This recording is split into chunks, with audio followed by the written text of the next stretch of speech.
That music just gets me started, ready to do this show. It's This Week in Science. We're here to do our weekly science podcast broadcast.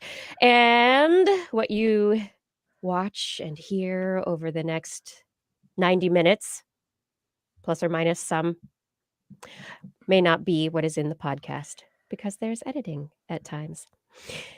Yes, but this is the live thing. So, sometimes slips happen, but we try to avoid those because this is live and recorded. So, hello, everyone. Eric Knapp is in a hotel room in Portland, Oregon. Hi, you're right down the street.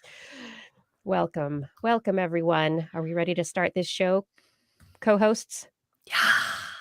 Yeah, let's do it. Let's do this. Blair is a vampire. Okay. No, I'm not a vampire. I'm giving you some fire breath. I'm a dragon. Dragon fire breath. Okay, Blair's a dragon. All right. Starting this show in 3, 2. This is TWIS. This Week in Science, episode number 873, recorded on Wednesday, April 27th, 2022. This show has teeth. Hey everyone, I'm Dr. Kiki, and tonight we will fill your head with death, regeneration, and fear. But first... Disclaimer. Imagine a world without science. Not a world of yesterday, but a world of tomorrow. A world where all at once, while everyone was sleeping, the scientists and teachers of the world simply walked away, put down their pipettes, deleted their algorithms, left their students to languish. What then would the world of tomorrow look like? If in a generation there was no math, no biology, no chemistry, no logic, no critical thinking being taught. If research in every field simply stopped, what then would the world look like in 5 or 10 years? Global warming no longer talked about. As sea levels rise and wildfires burn, the next pandemic just goes unchecked. Economies in ruin as hospitals staffed by volunteers of untrained people are overrun. The history of the planet in the hands of revisionists has always been authoritarian. The environment, according to industry spokespeople, has never been cleaner. The next generation, uneducated, raised on propaganda, unable to tell fact from fiction, with data, facts, truth all replaced by spun narratives, slick ad campaigns, and well-marketed conspiracy theories. In short, the world would devolve into what it nearly is today. And the only thing keeping us from this dystopian vision of a not-too-distant future? This Week in Science, coming up next. I've got the kind of mind I can't get enough. I want to learn everything. I want to fill it all up with new discoveries that happen every day of the week. There's only one place to go to find the knowledge I seek. I want to know what's happening. What's happening? What's happening this week in science? What's happening? What's happening? What's happening this week in science? Good science to you, Kiki and Blair. And a good science to you too, Justin, Blair, and everyone out there. Welcome to another episode of This Week in Science. We're back again with all the science. Well, maybe not all the science, but a lot of the science. Well, a very well curated selection of the science from the past week that we all really enjoyed. And we are so glad that you're here to join with us to discuss, appreciate, and find curiosity. Whew, what did I bring for the show this week? I brought stories about all your base, snot bugs, fear extinction, and brain waves. What did you bring, Justin? I've got cellular regeneration, death rates amongst children, couple of looks back at the COVID strategies, attempts to curtail the virus spread, and apparently I've also got an indigenous fire suppression recommendation going on in Canada. And one more something too. What was the last? Oh, the one I haven't seen yet. This is That one's gonna be great. microbes, megafires and microbes. Megafires and don't mind the heat. microbes. Yeah, that sounds like a children's book of megafires and microbes. Huh. Blair, what is in the animal corner? Yes. Scorpions, spiders, Perfect. tits, and bloodworms. What have you done? I don't know. I am really looking forward to this show. The Oh, animal boy. corner is full of all the good things. Creepy crawlies galore. As we jump into the show, I want to remind you that if you are not yet subscribed, you can find us all places podcasts are found, pretty much. And you can find us on YouTube, Facebook, and Twitch, where we broadcast weekly on Wednesdays at 8 p.m. Pacific time. We are TWIS Science on Twitch, Twitter, and Instagram. Everywhere else, look for This Week in Science. Our website is twis.org. All right, time for the science. Do you remember that old song? All your base are, or I guess it was all your base are belong to us. And there was like a meme. It was an early internet Is meme it a about all song? your. It's like it was from a video game. Oh, it was a video game. Maybe that's what it was. I thought yeah. you were gonna sing all about your that base bass. are belong to us. Also old, but not as old. Well, all your bases, RNA and DNA bases, have been found in meteorites that have landed on this planet. Just published this week in Nature Communications. Researchers talked about their analysis of several space rocks and the nucleobases that they were looking for: adenine, guanine, cytosine, thymine, and uracil. And these bases are important. Did you know why they're important? They That's make up the constituents of RNA and DNA. Yeah. Blair's like put together. I don't know what they're Blair's the- doing. They're the Blair, puzzle that's not appropriate pieces. for the show. So the G goes to C and the A goes to T and the Yes. yeah. So And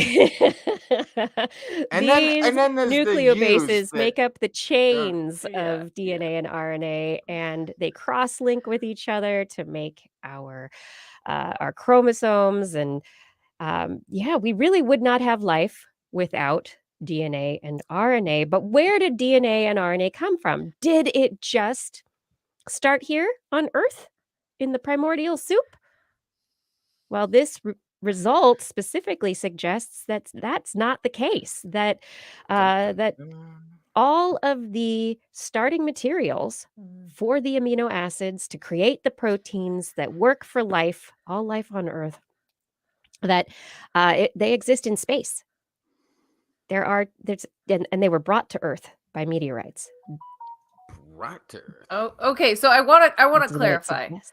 Life did not come from the meteors. DNA That's did not come from the meteors. Yes. No. Just this individual piece of DNA. All of these individual blocks. parts of DNA, Right. all the little pieces, the adenine, thymine, uracil, guanine, cytosine, all of these have now been found on meteorites. So it doesn't mean So- life came from outer space, but it does mean that potentially The building blocks. the building blocks came from outer Yes. space, and it would not have been possible to have life without those building blocks that came from outer Wait. space. Yes. No. Does it mean that, or does it mean that those building blocks also exist in space Or as that. a natural occurring thing? The building blocks could exist in space. They are these meteors. They fell to Earth, and they had been in space previously. They fell to Earth containing these bases, and the team has tried to figure out, did this stuff just end up on these samples once it Oh, sure. landed on the planet? But no, they think that the detected chemicals and the way they analyze them, that it is compelling to support the hypothesis of interplanetary origin for the building blocks of life. Okay, so they're also sure Origin. it's not just a segment of Earth that cracked off and came back. No, these are Okay. yeah. Well, okay, so yes, so great questions actually. So these meteors are from bits of the solar system that are further out than Earth and very unlikely to have come from within the solar system and then out to the outer solar system and then come back in again in that way. Okay. Yeah, they come from a particular population of asteroids. All right.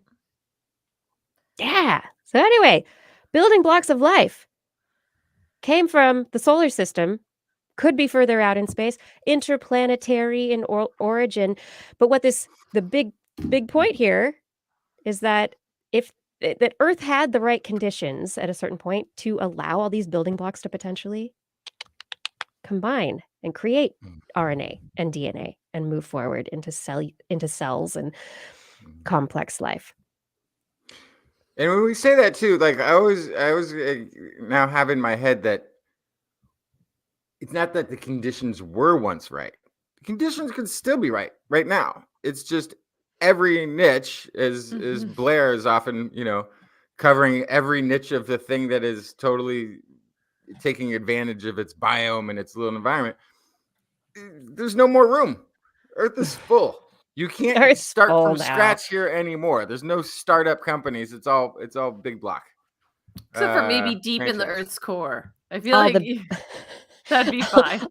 Gosh, that's very crowded already too. But instead of big box stores, it's building block organisms. Okay, but the life formed here on this planet, Earth life is Earth life. We still don't have the evidence of panspermia, but this is potentially, this is chemical panspermia, molecular panspermia. But Justin, do you have a story? Oh, I do, but I have to just look really quick to see what it is. This is the whole. So this is tough.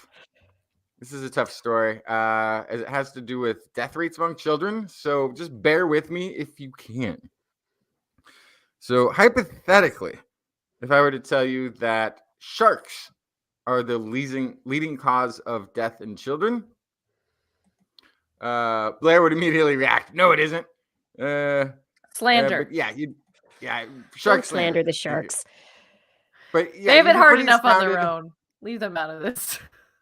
If I was to tell you that sharks are the leading cause of death in children, you would be astounded that it is happening that often, that it would be the leading cause, and would probably stop letting your child play unattended in the ocean.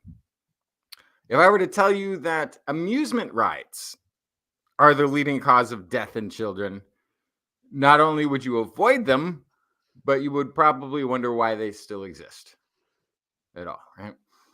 If I say car accidents are the leading cause of death in children, then you likely wonder what more we could be doing to make it safer for kids riding in cars, which is a very fair thing to think about, as accidents in cars are the number 2 reason for child death. But the leading cause of child death, and I have to asterisk this, in the United States, and already you know exactly what I'm going to say, is guns. Gun violence in the United States now kills more children than any other cause, including car accidents, and pediatricians are sounding the alarm. While healthcare providers are taught to recognize and treat many public health crises, the opioid crisis, heart attacks, COVID-19 pandemic, violence related to firearms is not always seen as a public health issue. Analysis of recent data, now available through the CDC, which is finally looking at gun violence in this way. Clinical researchers from the Medical University of South Carolina revealed that firearm injuries are now the leading cause of death among children under 19. They have also pointed out a large racial gap because they're pointing out amongst Black children that has already been the case for a few decades. The article recently published in the journal Pediatrics calls for physicians and other healthcare workers to recognize that this is an epidemiological public health challenge crisis that needs to be addressed. This is Annie Andrews, MD, pediatrician, assistant professor at pediatrics at Medical University of Southern California. She says, when I became a pediatrician, choosing that as her the field of medicine that she would pursue, I never thought that I would care for so many children who had been shot. It's not something that you think about when considering being a pediatrician or what a pediatrician does. But as a hospital-based doctor for the last 12 years, I've seen it happen again and again, and I started to get really worried about this. So one of the things, of course, that they point to, this is basics that not everybody follows, is that secure storage, keeping guns locked and unloaded, separate from the ammunition, that can keep younger children safe from accidental gunshots if they find a gun or handling it and then it goes off. If it's not loaded when they're playing with the triggers, or if it's kept in storage, that reduces chances. Also, having it locked away without having teenagers access to it. Apparently, teenage gun suicides are sometimes very impulsive actions that if they don't have access to the weapon, people believe it wouldn't have happened. Anyway, there's an obvious need also for some violence intervention. Although I think it's a weird thing that whenever we're talking about guns in the United States with that asterisk, we have to reduce the violence in the streets and the things like this, and the culture around violence, or the bad behaviors around gun ownership. But the bottom line is, stored guns are safer than guns that aren't stored safely. Yep. But no guns, no guns would mean no deaths by firearms.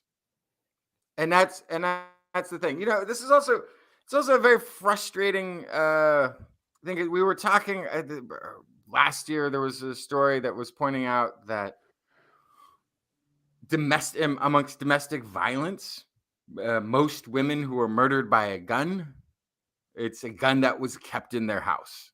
Yeah. And it's used by their spouse, or their significant other, or their love interest, or what have you. Like you don't need these guns, people. There's other countries, all the other countries. I don't think anybody has got this many guns per capita. Even those involved in active wars right now, I don't think there's the guns per capita that you would see in the United States. So anyway, it's terribly awful, horrible story. Guns, you did it, U.S. Guns is the leading cause of violence. And how is a leading cause of death amongst children? How is that not the thing that, oh my goodness. So, Blair, you'll have to just trust me on this. Kiki, well, when you have a child, there is an industry of safety that it goes along with having a child, which is how to have a crib, what kind of crib you can have, how it has to be designed, the ingredients that make up a bottle. You get little things to latch cupboards and stick into the plug. But is that because we're trying to keep babies safe, or is that because there's money in it? It's because of both. That's the thing, right? But also, let me remind you, when it comes to child safety, what happened with COVID? When adults got vaccinated, we went back to normal, and the children went back to school, even though the children were not yet vaccinated. The kids were still unmasked and unvaccinated in some situations. And so we're not necessarily... we don't as humans use all the time. in the way that we should. We don't follow the evidence in a logical manner. Oh, humans.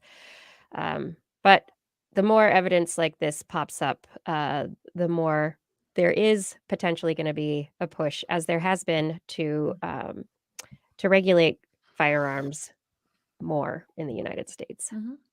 Yeah. I don't know. Blair, tell me a story. Yes. Well, speaking of deadly things, I wanted to tell you about scorpions. Yes, please. So scorpions, they're actually much more deadly than I realized. So scorpions sting more than 1 million people a year. They kill more than 3,000. Okay, well, that's not okay. First of all, that's not bad odds, but who's the 1 million people who are getting? Where's? Well, not here in California, I'll tell you. But yes, there's lots of scorpions out there. There's so many, but I just don't come across them in my day-to-day. But 3,000 people die a year. So we were talking about sharks a second ago. That's like 10 people a year. So scorpions is a lot more. And usually the victims... yeah, go ahead. Oh, and entirely avoidable without putting... If you don't put your body in the ocean, you have a 0 chance of getting bitten by a shark. Unless, of course, the sharks are raining from the sky and they just fall on you and bite you as they fall. Right? But this isn't about sharks. This is about scorpions. Scorpions. So usually when people get stung by a scorpion, they don't know what kind of scorpion got them. People don't know kinds of scorpions. That's not, I mean, like in certain areas you could go, that was definitely a rattlesnake that bit me. But in terms of scorpion, you're just like, it was a scorpion. I don't know. There's more than one kind. And so the problem is doctors have to guess. I'm just learning because the picture that you've got up there, I guess, from this article, shows a scorpion that's the size of or slightly longer than a human hand that is very bravely being set next to it. I've seen scorpions, but the ones I've seen, like, I picture them as very tiny, and we do have them in California, but they're just tiny little. Well, we have them down south in California and to the east. But we have them in Northern California too. I've seen them definitely in Northern California as well. Yeah, just not directly small. In the Bay Area. But anyway, you're barely part of California. You're you're like surrounded on three sides by water. This was a 3-sentence story. Okay, let's get back. Here we are. Let's get back to the scorpions. Come on. So, people don't usually know what exact kind of scorpion got them, so doctors have to guess. Do I use antivenom? What kind do I use? What other drugs do I use? Is this going to be deadly, or is it just an inflammation? Because it can cause everything from just pain and numbness to muscle spasms, drooling, irregular heartbeat, and even death. So in most cases, doctors will try to do what they can to kind of treat the symptoms, but if they do decide to use antivenom, it's very costly and it has side effects. Antivenom can cause vomiting, fever, rashes, and even then, even if you do administer the antivenom, sometimes people still die if they're allergic to the scorpion. So all that to say, scorpion stings are a problem. The National University of Ireland, Galway, combined the scientific literature for data on body and claw size of scorpions related to toxicity. And they looked at about 2,500 species of scorpions. Or sorry, there are 2,500 species of scorpions. They looked at 36 species based on the available information. So a very small number of the 2,500 species. But they were all pretty unrelated as far as scorpions go. So they felt like it was a really wide swath of scorpions to pick from, I guess. And so they felt pretty confident in their findings and that it was applicable to the rest of scorpions. What they found was that the smaller the scorpion and the smaller the claws, the more deadly the venom. So they looked at these little walnut-sized Mexican scorpions, Centruroides noxious as some of the smallest, and the rock scorpion, which I think is what the picture is that Kiki just showed, Hatogenes granulatu, which is 5 times as large.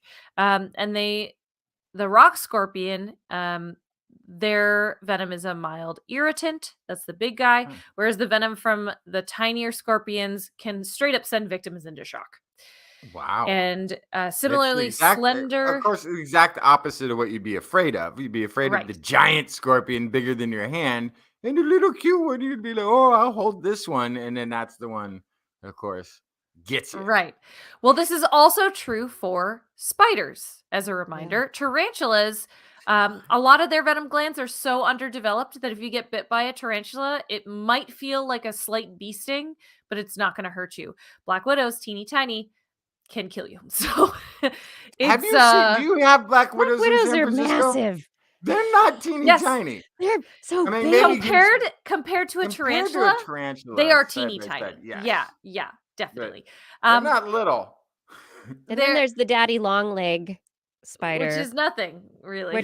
Which is, but has very, very. It's a very thin, tiny spider if you think of it, but its venom is very strong, except its mouth isn't big enough. Tiny teeth. Yeah, I can't bite through your skin. I can't bite you. But so in both of these cases, the scorpions and the spiders, which by the way are closely related, this is an evolutionary trade-off. They believe that when scorpions first appeared, they relied on big crab-like claws to attack prey. But once they evolved a deadly sting, they didn't need the claws. Growing big claws, we talked about this with lobsters, I believe, in the past. Crabs? I don't remember. But evolutionarily, energetically, very expensive to maintain a huge claw. And so if it's better to stay small and you have other defenses, then you don't really need the big claws. So why does this matter to humans? If you know the size of the scorpion that stung you, that is helpful information to the doctors. If this is truly an applicable study and the smaller the scorpion, the stronger the sting, then size can help doctors treat you when you are stung. So I'm very curious, like, where this is that applicable, because one of the things I would assume is if I got bit in Northern California or Southern California, I figure there's stung. Thank you. Mm-hmm. There's probably a couple of possible. Where is it that they're like, you have to like, okay, what's the size of the thing? What coloration did it have? Like everywhere it's hot. Like the tropics. Yeah. The tropics? Like parts of South America, parts of Africa. This is why I don't travel. The Middle East. But it's body, so it's body size, but it's also, you can also look at body size and the size of their claws, their chelicerae. Yeah. So if you're stung by a scorpion, try to remember as much about it as you can. How big was it? What color was it? How big were their claws? This is all important. You don't need to know the genus species, but you can give as much information as possible that can help them treat you. Whether they'll know whether or not to worry. Yes. When it comes down to it. All right. I have a story next that I wanted to chat about. You may have been feeling a little sniffly recently.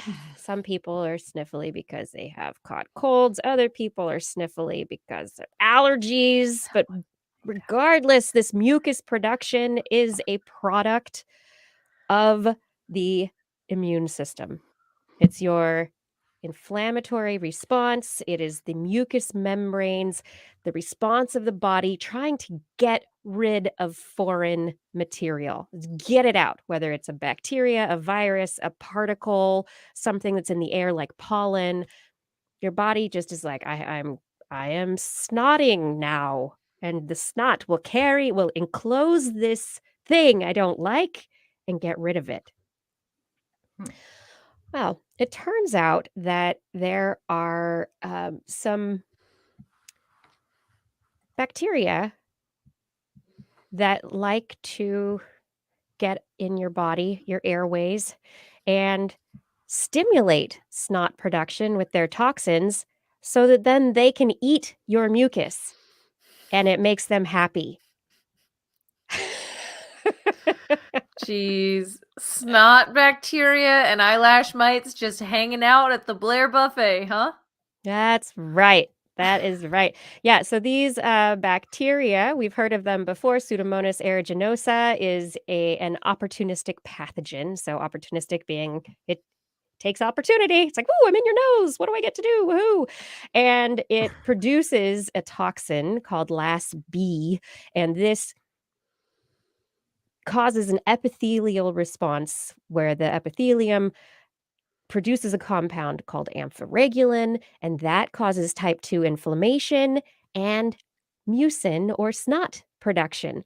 And so the researchers in this paper that is currently published in Immunity, they're calling this niche remodeling. So basically, this bacteria is promoting colonization of your tissues by producing this toxin, which makes the snot, which they can eat. And then they're like, more of us. And then there's more bacteria and more snot, and it's better for the bacteria. And it creates allergic sensitization. And so these bacteria may actually be stimulating your immune response and making you more highly responsive to other allergens as well, because they've just started that immune response. So it's an interesting I guess behavior, or it's it's opportunity, right? This bacteria is like, ooh, snot. I like it. I'm going to eat it. It makes me happy. And it just so happens that you produce it when I secrete this toxin. So how do I get rid of them? What? Everything with DNA is food. Everything. So how do I know if this is why I'm snotting, and how do I get rid of them? Right. Well, that's the question, show. right? That's a different scientific answer, right? I mean, there are the things that you can do constantly, like a neti pot or but be careful because nasal those will kill you. Water. Yeah, those will also kill. Yeah, it has to be clean water that you have sanitized. Yes, don't trade or these nasal sprays that are available. It has to not still be hot. Yeah. Like if you boil the water, it has to cool down first. Not boiling water in your nasal cavity. No, that's going to be a problem also. Be careful how you use the neti pot. Yeah, but there are techniques, especially during allergy season or year round, if that's the kind of thing that disturbs you, where you can stick rinse honey up your nose. Honey is antibacterial. I don't know if that's a good idea necessarily. Maybe medical grade honey that's been diluted with with distilled water. And You're gonna wake up covered in ants. I'm not giving you medical advice right now. I'm just telling you about this new thing they found. Oh man. Oh god. As like one of those medical advice shows where they're like 3 cures for that, we would do such a terrible job.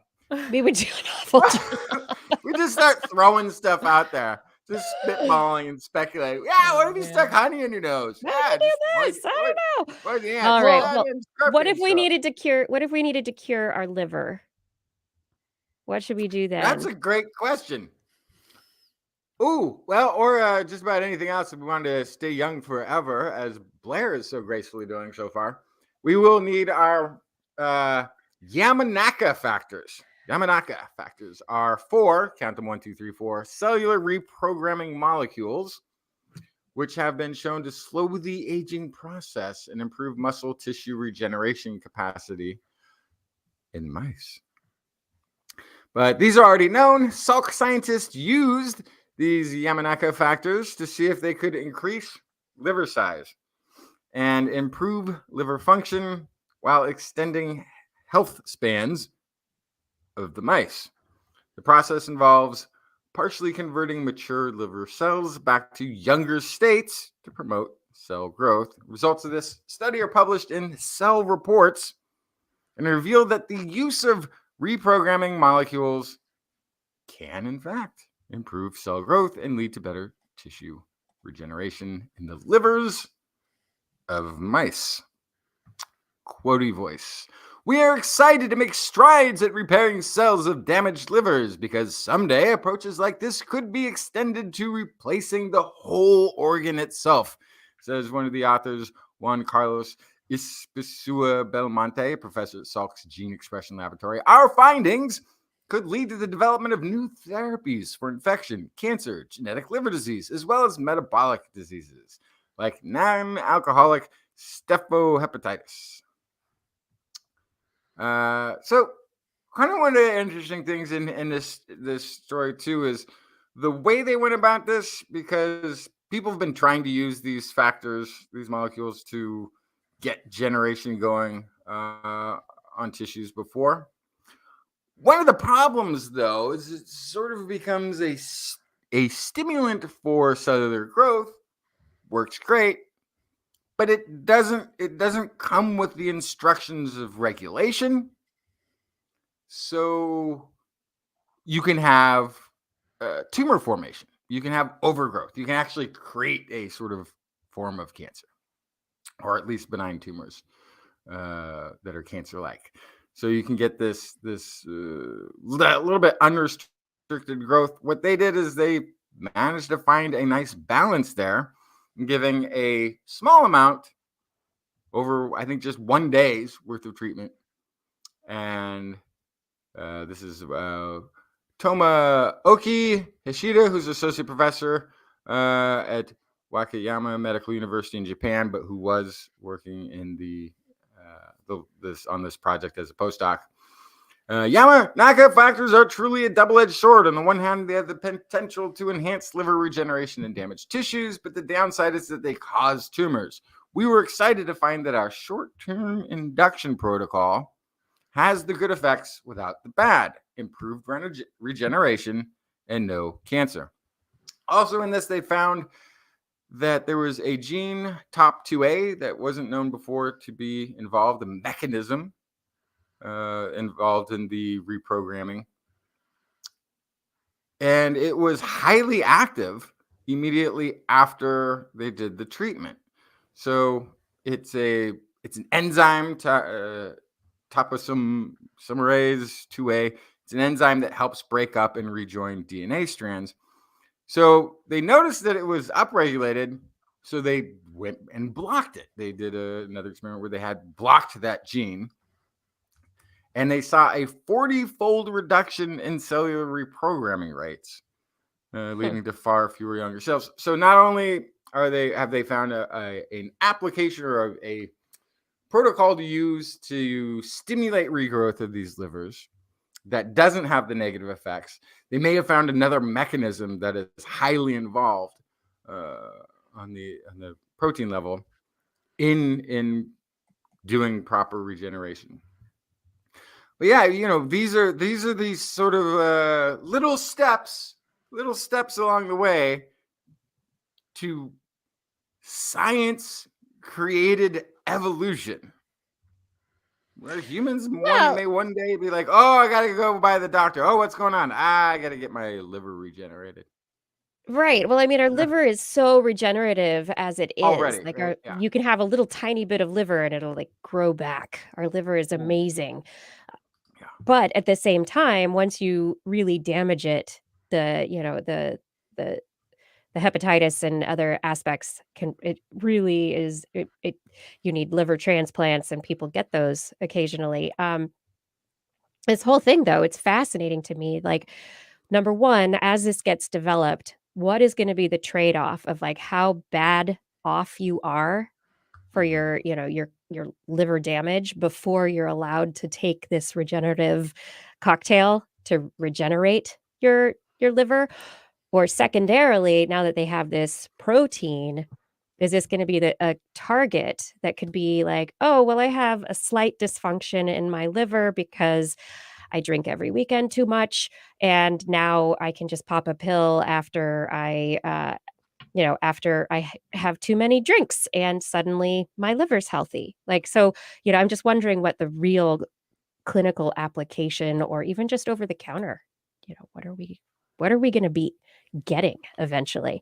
Be fantastic. I've thought it would be fantastic to have liver regeneration for years. This is great. It's liver, but and they worked on that. And when I was reading this, I sort of thought, well, that's a soft target. That's something that can already do some level of regeneration. But what I think, what I take away is like the fascinating part about this is these are things that are already taking place in the body on small scale. Small scale. Yep. Small scale, like, let's go repair these 100 cells over here. We need to regenerate this, fix this DNA and this one bad cell, whatever it is. On a very small scale, the body has the ability to do all sorts of amazing repair stuff. But what we're doing then is saying, okay, we Now like let's do a bigger scale. Let's do it again and again, again, again, again, again. Yeah. Let's do it really big. And so we're not so much, science isn't so much inventing a thing that the body can't do on its own, but giving it access to do it on, like you said, on the bigger scale. Yeah. Bigger. That's what people want. We're always like, we want more and faster and cheaper. Let's do it. And another really fantastic discovery of a new target. Researchers have just published their work in Nature on discovering a mutation that's responsible for extreme lupus. So, studying a young girl back in 2016, a 7-year-old Spanish girl named Gabriela had symptoms of severe lupus, and so they coded her. They decoded her genome, and they found a single base variation, and it was a change in the gene for TLR7. TLR7 has never been implicated in lupus before, and it's a really important gene because it's not, it might be the central signaling pathway in lupus. They say that TLR7, it's otherwise known as toll-like receptor 7. It is a pathogen detecting protein. And so normally it's exposed on the surface of immune cells, bumps into pathogens and says, you're a pathogen, and tells the immune system to attack a pathogen. But in this case, with this mutation, it misidentifies cells within the body, and so creates the issues of autoimmune disease. And in this particular case, because they've now discovered this particular mutation, they altered the gene in mice, and they had the mice start expressing lupus-like symptoms. And they also found this mutation in several other lupus patients when they went to look for it. So now it's a target, and there's proof that this is, probably not the only mutation, but a very important mutation in the cause of lupus and potentially other autoimmune diseases like lupus. It also explains why most people who get lupus are women, because TLR7 is on the X chromosome. And this is where both copies of the gene are often, they get expressed. So when men get just one copy, they won't have the expression of the disease phenotype. So now, who knows? It's a link in the chain to the pathway that could lead to better treatments for people with lupus. Yeah, and that's just cool, one of the one little, geez. Yeah, one single nucleotide mutation, like just one little switch in a gene. Yeah. But I think it's this kind of work. This is the first time they've really discovered something this big. And so it's a huge discovery for the field, and maybe, and it's interesting. We've talked, the other aspect to this is that we talk about gain of function research in how we, in our genetic research, when we try and figure out how viruses work or how to find treatments for viruses, we'll often kind of give proteins additional functions, so this gain of function by making changes in them. This TLR7 mutation is a natural gain of function variation. This is like a switch that is a gain of function process that happens naturally within the body. So I don't know, just an interesting little connection right there. And maybe we will find more cures, more treatments, more targets when we look at these things down the road. This is This Week in Science. Thank you so much for joining us for the show tonight. If you're enjoying the show, please tell a friend. All right, Justin, let's come back for this COVID update. What do you have to tell us? Bum, bum, bum. Well, these are look backs. This isn't current stuff going on with the pandemic that we're in. This is a look back at the pandemic of yesterday that we're in last year. And we're still in, but we're looking at this is a couple of studies. I think it's April 2020 to June 2021 was the time frame. And it looked at eliminators versus mitigators. Classic struggle between eliminator and mitigator strategies of countering COVID-19. It says here the pandemic policy measures implemented by countries that tried to control rather than eliminate COVID-19 are associated with slightly worse mental health and lower life evaluations, according to these studies. And this is published, both are published, I think, in the LANCET Public Health Journal.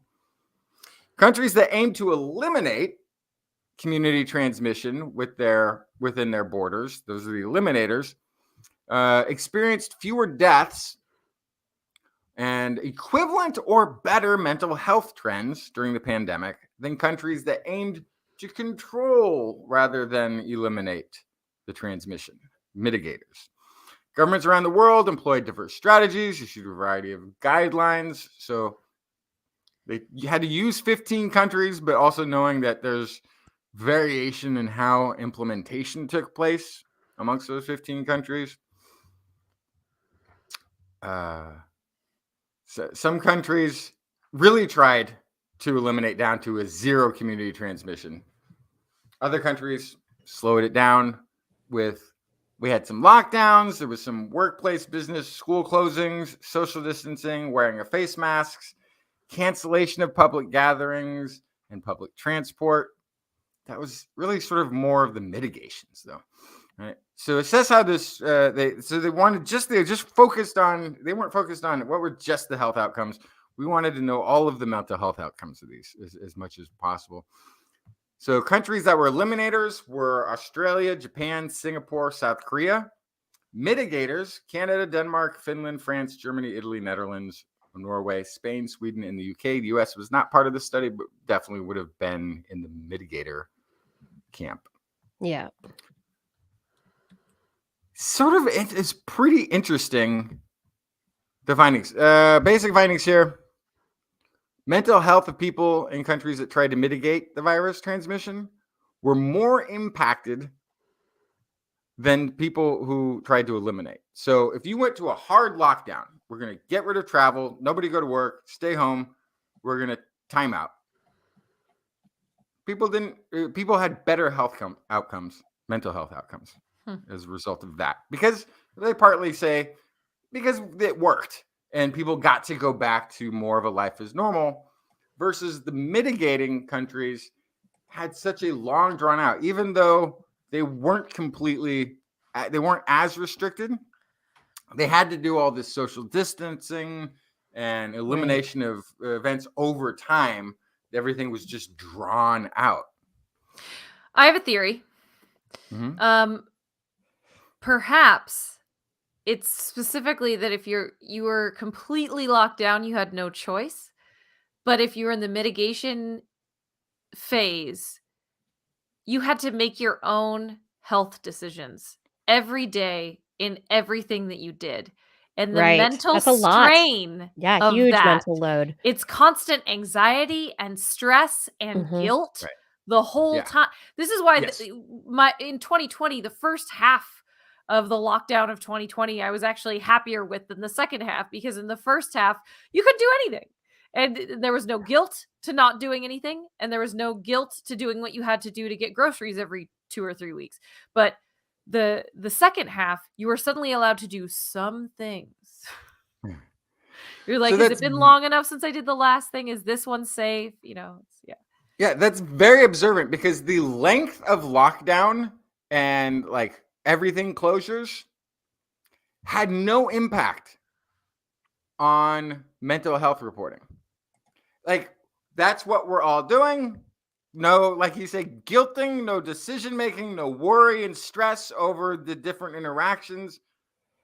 It didn't matter. The lockdown was 6 weeks or 3 months.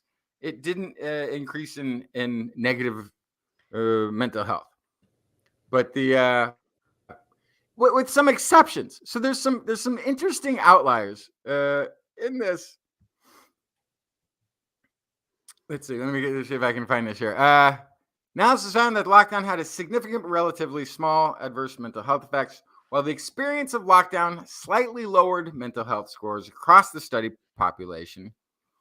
Females were more likely to suffer mental health consequences than males, especially those between 20 and 29 years of age. There were no significant effects for adolescents of either gender, no effects for younger males, 20 to 29. Meanwhile, males aged 55 years and above saw an improvement in their mental health scores during lockdown. Interesting. Only demographic. Their family had to be with them. They finally didn't have to go to work. Or like, I'm ready. No, this is great. This is 55 and above. Maybe it's that like, oh, I don't have to interact with anybody. I can stay home, work on my model painting. Yeah, so moderately large effects were also found for females living in coupled households with dependent children. They were more likely than any other group to face negative mental health outcomes. Were males in coupled households with dependent children or without children saw only modest negative outcomes.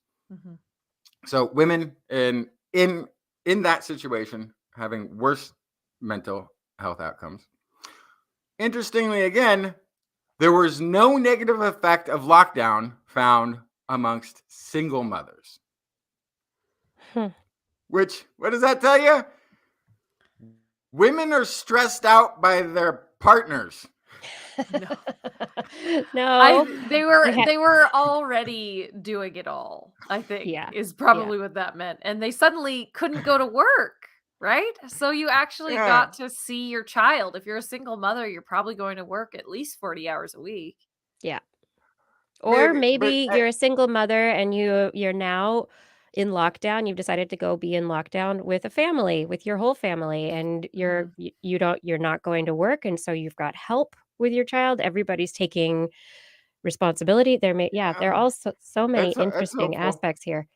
I just like the idea that this confirms a thing I've always thought, that men and women who live together, it's much harder on the woman. Well, it's early on in the pandemic, I think we reported on a study that women were taking on the majority of childcare duties while teleworking versus men. So it's, they were expected to keep the clean house and take care of the children and cook the food and do all the things that we thought we left in the dust in the 1950s. But here it is again. They called it what did they call it? But it was like the new 1950s, the first 6 months of the pandemic, when all of a sudden women were expected to do all of these things in addition to working from home. So, but anyway, in a nutshell, the Justin plan, which we all know is a total lockdown of everything for 6 weeks, where nobody goes out of the house and just waits until it's safe to go outside for the virus to be gone, would have actually had much less negative, much more positive mental health outcomes, let alone the health outcomes, than even the strictest things employed elsewhere, except maybe China. Maybe I'm an authoritarian. Yeah. There was another study that came out, I thought, that showed, what was it? There's something that came out. Oh, I think it's actually your next story, based on what would have happened in terms of deaths, not just so, Yeah. There's a few of them out there. Another one's like, the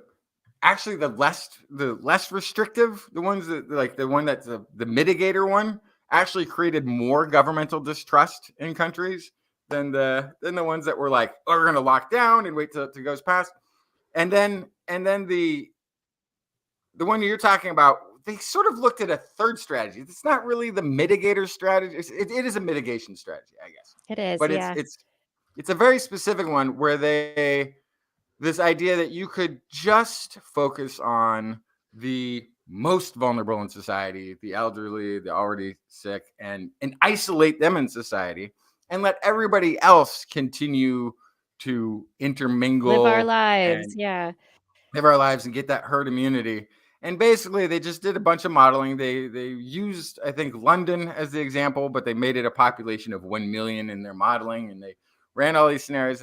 Basically, what they decided was even in the most perfect version of shielding the vulnerable, which they say also is impossible. Everything is leaky. Humans, wherever People you are in that low risk, high risk, whatever, everything leaks. But even if you did the perfect one, you would be overwhelming hospitals, and in that 1 million person model, leading to tens of thousands more deaths. This shielding or focused protection, it's published in Public Library of Science Global Public Health.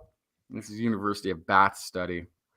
Said no, that a lot of people have thrown that out there as a thing we should have done, but based on their modeling, that would have been disastrous.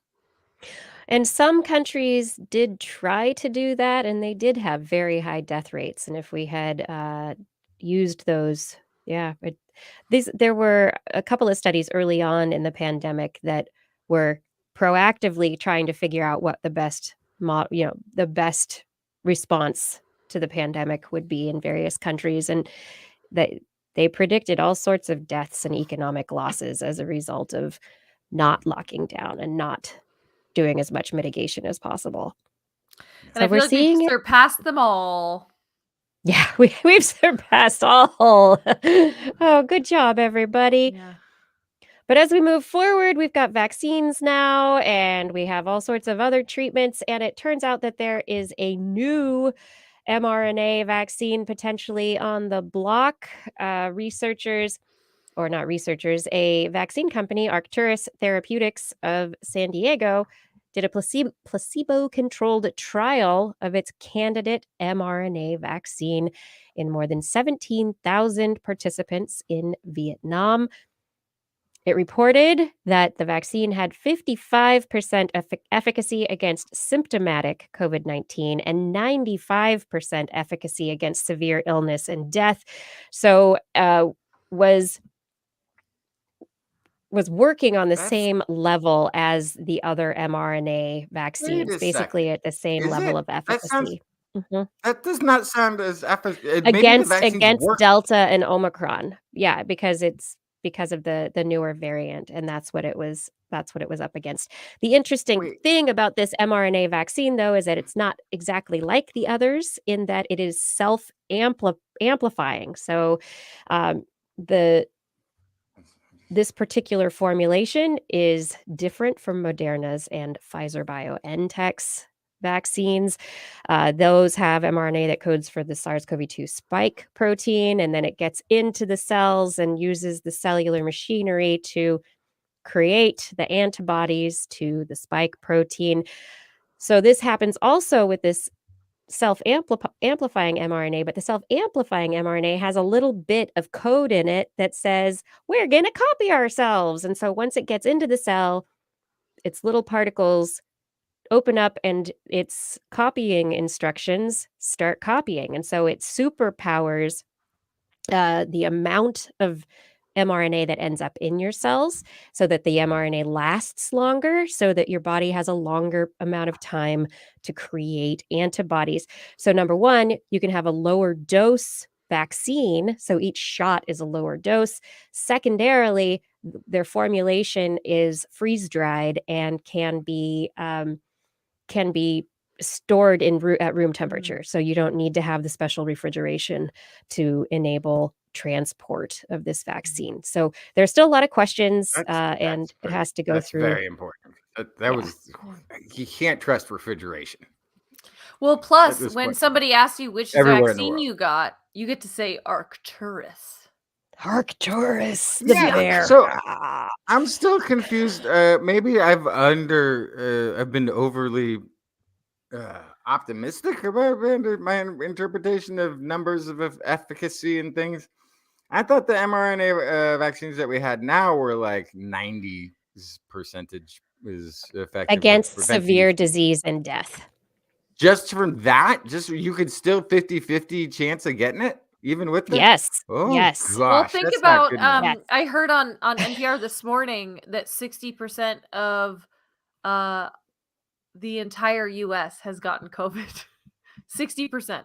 And so based on that number, we know there's a very good number of people who've been vaccinated. So that would have to be the case.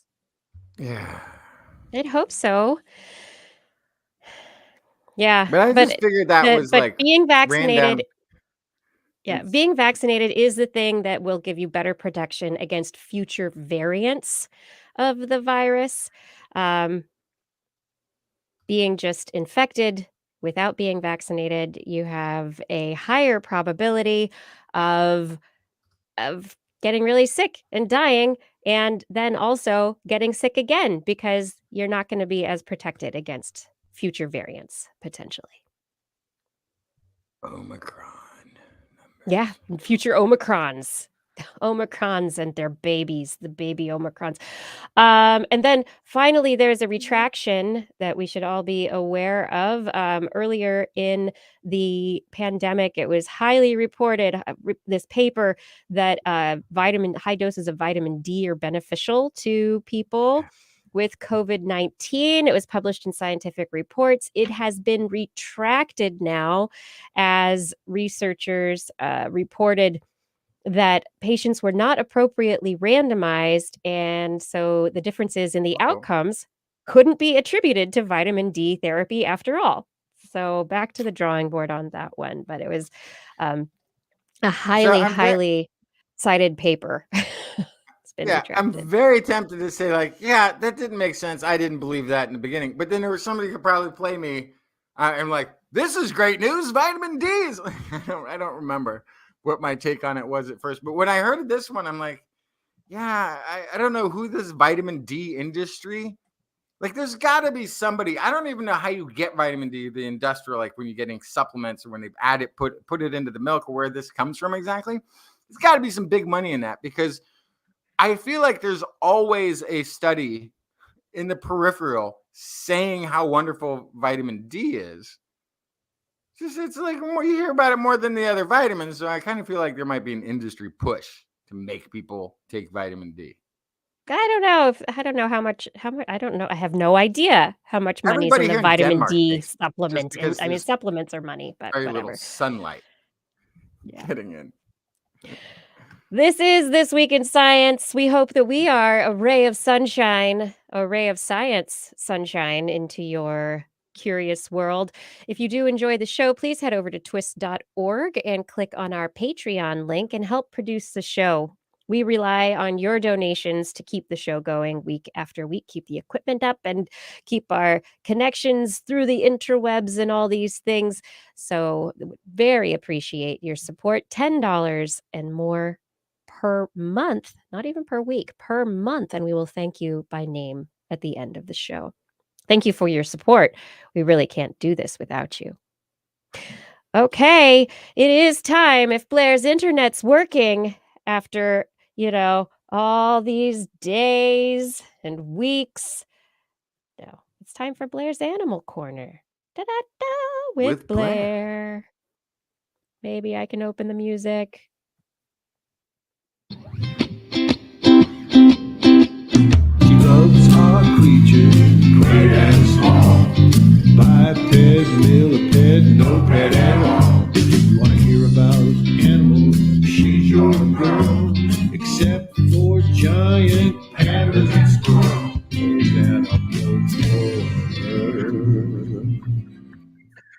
What you got, Blair? I don't think I have internet, is what I don't got. You're fine. You're very pixelated. You look like a very cheap video game watch anime character.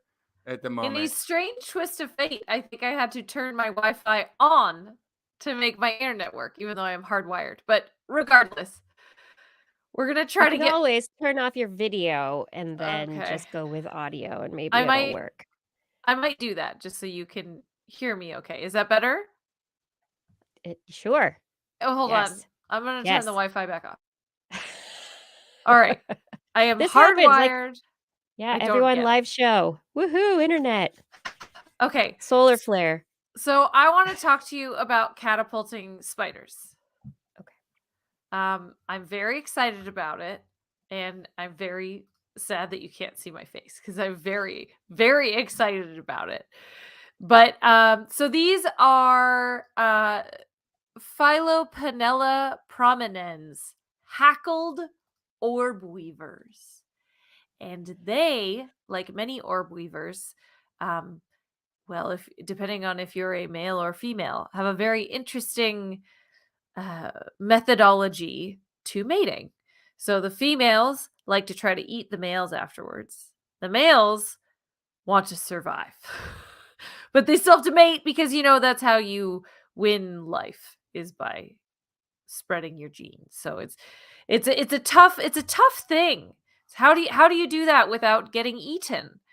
And so what researchers of Hubei University in Wuhan, China found is that these spiders will catapult away from the females as soon as they are done mating. They fling themselves away from their partners at up to 88 centimeters per second. And I did do the math, and that's about 2 miles per hour, which is pretty quick fast. For a spider. Yeah. For a little spider coming from a dead stop, for sure. And so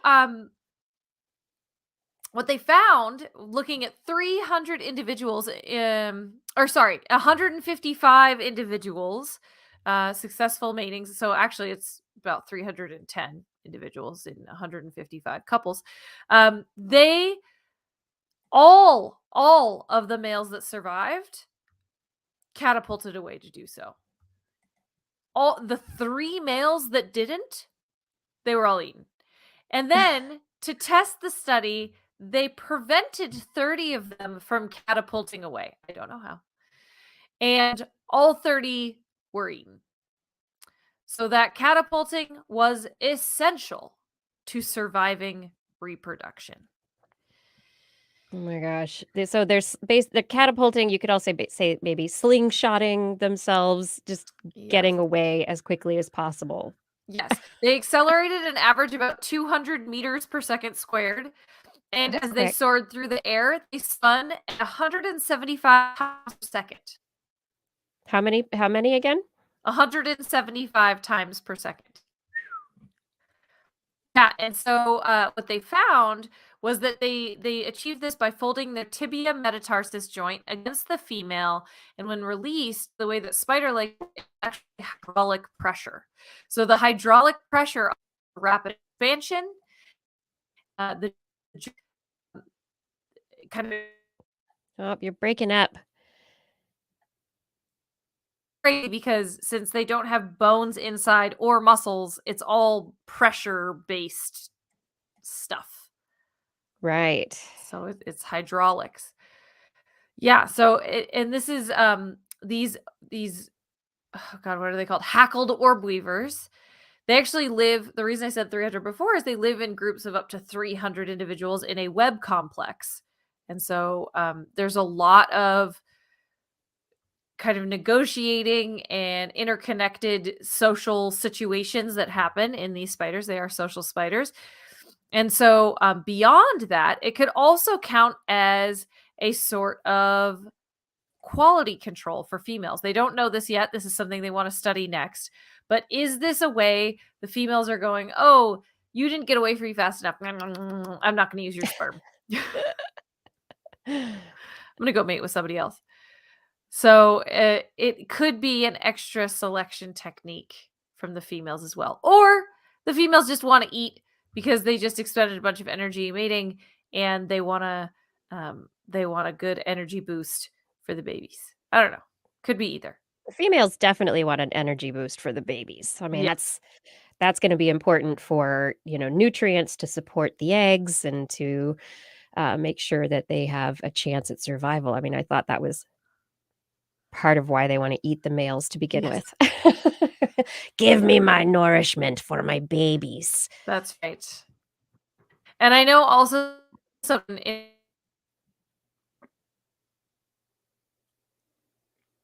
we lost you, Blair. Completely. Oh no. They no. could potentially mate with more.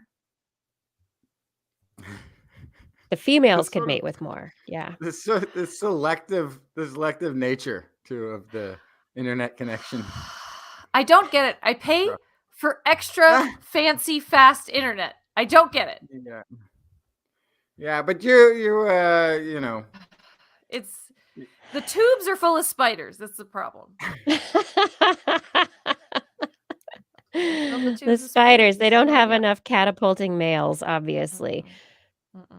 Obviously. Next, tell us another one. Yeah. Yes, you want to hear about a 75-year-old great tit study? Yes, I love the great tits. Yes. So this is, as far as we know, this is the longest study in oh gosh, I have to find the exact wordings. The longest continuous study of an individually marked animal population in the world. This is a 75-year-long study of great tits in Oxford's Living Laboratory at Wytham Woods. So it's special because it's not inside a lab, it's out in the wild.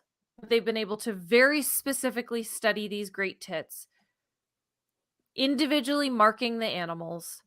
And so through this, they've been able to learn so much about these birds. They've been able to release a bunch of studies, but the one that this particular study or this particular breaking news from this week is about the fact that at the start of the study in 1947, the very first bird was of the season on April 27th, 1947. Okay, I'm going to need you to say that again, Blair. Gosh. The first great tit hatchling of 1947 in this area was on April 27th. This year. Oh my goodness. Just today. I don't know. You're breaking up all over the place, and they're such cute tits. She's gone. Oh. Maybe if you close up and turn off your router and return your router on. Perhaps. Yeah. Oh, and Blair is gone, but we are left with these cute little baby tits, and they're just adorable. Just adorable. But wow, it did sound like an ISS mission. Oh. We should have better signal. Hey, Justin. Yeah. Yeah, do you want to talk about fire? Are you ready to talk about things that burn? So there's a couple of fire stories this week that I picked up just before the show started. One is actually sort of a continuation of a study I talked about. It's a different study, but it's a continuation of a theme that I've been talking about, which is indigenous stewardship of lands. We were talking a little while back about a population of caribou that an indigenous population has been resuscitating and getting its numbers up. This is a University of British Columbia study that looked at controlled fires, controlled burns, practices of indigenous peoples, and saying that Canada needs to rely more on those traditional burning activities to sustain the environment. This is actually a quote from Dr. Amy Cardinal Christensen, Indigenous Fire Research Scientist at Canadian Forest Service. Cultural. Oh, shoot. Hang on. That Blair's having. What's happening on the show tonight? I think that you have been attacked by P. aeruginosa. Oh, gosh, no. There's no P. air in my gnosa. So I was going to try to quote something. Here we go. Cultural fire is using fire on the landscape to achieve certain cultural objectives, such as sustaining diverse animal life and plants that serve as medicine or food, according to Amy Cardinal Christensen. For example, certain berries tend to fruit prolifically following a fire. Cultural fires are typically low intensity, small-scale burns that are community-driven and practiced by indigenous firekeepers around the globe. There's, I got once asked who has better knowledge of biology, a scientist who has studied biology with a PhD, or an indigenous person who's been, living in this same biome for multi generations. And it's a tough question because one is you think, well, one guy that understands our scientific shared knowledge of mechanism about how certain things work. And the other one actually just knows that this bird eats this fruit, and that if you, like in this case, if you do this controlled burn, that fruit will grow more, then there's the birds are going to be there in greater population, whatever the thing is. So there is this scientific knowledge, but there's also a cultural knowledge that we can all be benefiting from. And that's basically what the authors of this study were saying. They're looking to knock down what barriers the Crown territories, which is what the Canada refers to these as, that the indigenous people land adjacent to the indigenous lands that still exist in Canada. On the indigenous lands, controlled burnings are taking place and they're being successful. The adjacent lands that are controlled by the Canadian government are not having the same results because they're not being managed in the way that traditionally those lands have been managed for tens of thousands of years. So they're making a push to knock down those barriers to allow the indigenous groups to take over more land, which again is a theme that we've talked about a bit on this show. If you want to preserve lands, if you want to preserve it, give it to the humans. Just turn that land over to the humans who've been doing that successfully for tens of thousands of years. Right. And have a vested interest in the success of animal populations, of the environmental health, and that sort of thing. So. Well, I think also when you start thinking about it as the vested interest, it's not just necessarily a business interest where it's one company who wants one particular kind of wood in a tree for their logging that they do for selling wood for houses. There's much more resource use that's involved, and the cultural aspects they're deeper, and so there's a lot more interest to maintaining the forest in a way that is sustainable. Yeah, and I mean, even if it's not being, even if the resources aren't being used for something like logging, like you're saying, which can devastate a biome. The hands-out, like we made it illegal in California for indigenous tribes to do their controlled burning. And what do we have now? Massive wildfires. Same thing in Oregon. Yep. Made it illegal, massive wildfires. All these, so there's all these benefits that, how long have people been, in California, for the federal government really been in control of California? And I'd say it's maybe 100 years of actual, like, having policies and involvement and that sort of thing. It's very new to a territory to try to have understood how all these interactions, how all the interplay goes on in a biome. Especially since most of it is not done by scientists in the first place, but by politicians and bureaucracies and the rest of it. So yeah, turn I think lands over. You the want to framing protect land, shift is the framing shift from prescribed to cultural, I think, is just interesting in itself. That's going to have room for study for years. Yeah. And then the last study I've got here is UC Riverside researchers showing that fungi and bacteria that are able to survive redwood forest megafires are microbial cousins that often increase in abundance after feeling the flames. Fires of unprecedented size and intensity, called megafires, are becoming increasingly common. Again, this is because we made the management of forests by people who know how to manage it illegal. In the West, climate change is also contributing.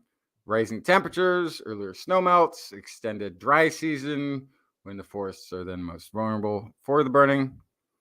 Some ecosystems are adapted for less intense fires. Little is known about how plants or associated microbiomes respond to megafires, particularly in California's charismatic redwood tan oak forests. This is quoting Sidney Glassman, UCR mycologist, studies fungi, lead study author. It's not likely plants can recover from megafires without beneficial fungi that supply roots with nutrients or bacteria that transform extra carbon and nitrogen into post-fire soil. Understanding the microbes is key to any restoration effort. And it's sort of interesting because that kind of touches on what I was just talking about. You got the scientists who can understand the mechanisms in play. You have the indigenous population that may not have known about this mechanism, but knows what the result is if you do the controlled burning, right? Yep. In addition to examining megafire effects on redwood forest microbes, the study is unusual for another reason. Soil samples were pulled from the same plots of land, both before and immediately after the 2016 Sobranis fire in Monterey County. To get this kind of data, a researcher would almost have to burn the plot themselves. So it's tough to predict exactly where there will be a burn. Glassman said, sounds like maybe they had been just sampling this forest anyway, and then the fires happened, and they went, hey, let's go back and take a look. Let's take a look. Yeah. Opportunistic scientism. 70% decline in number of microbe species. And yet they were surprised that some yeast and bacteria not only survived the fire, but increased in abundance. So, which sort of makes sense. You know, it's sort of like taking an antibiotic, if you think of it that way.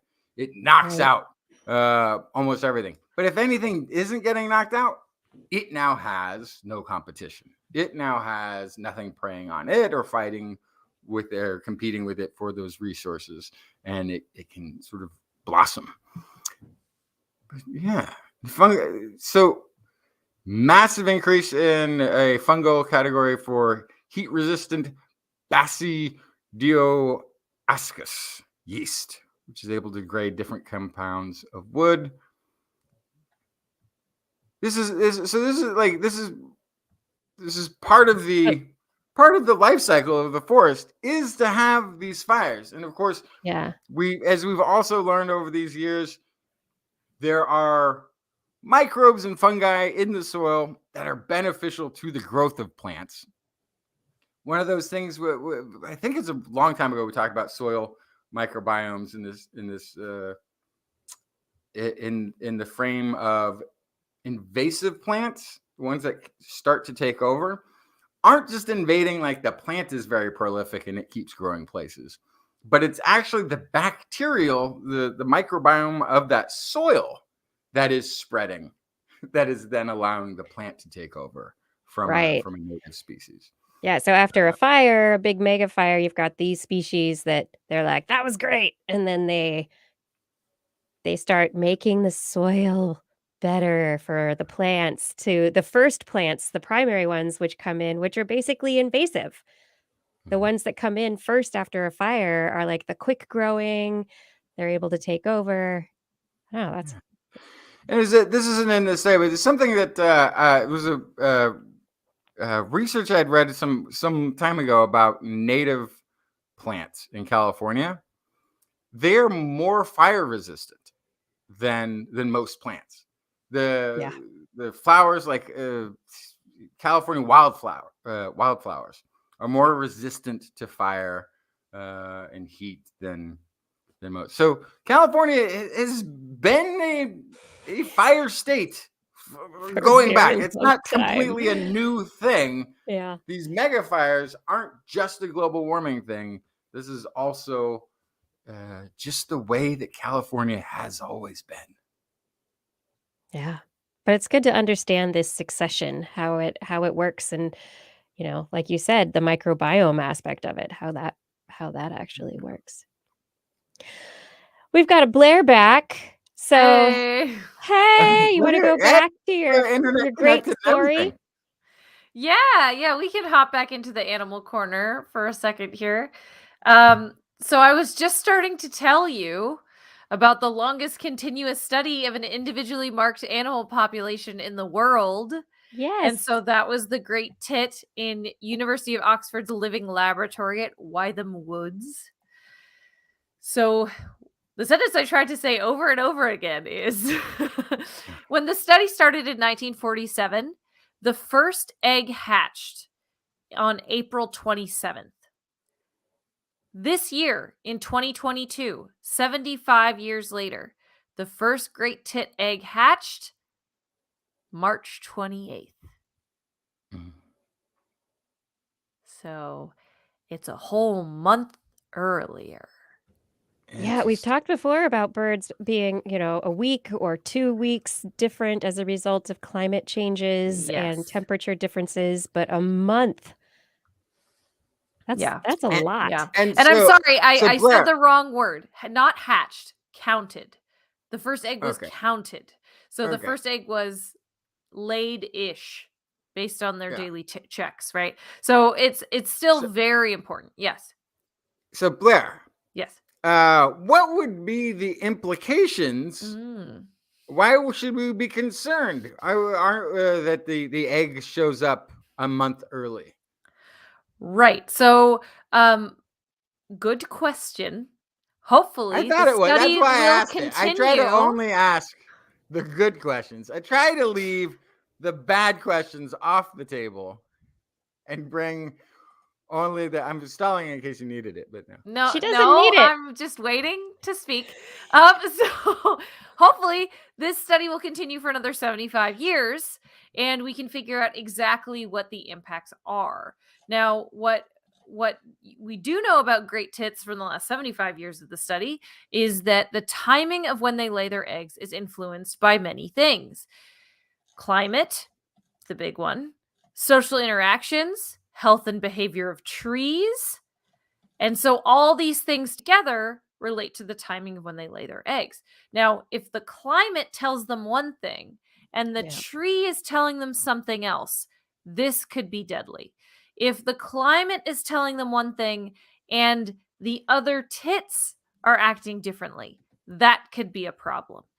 If they're acting one way and bugs aren't coming out yet because it's not warm enough yet. There's all sorts of things that can happen if you get kind of asynchronized with your normal schedule.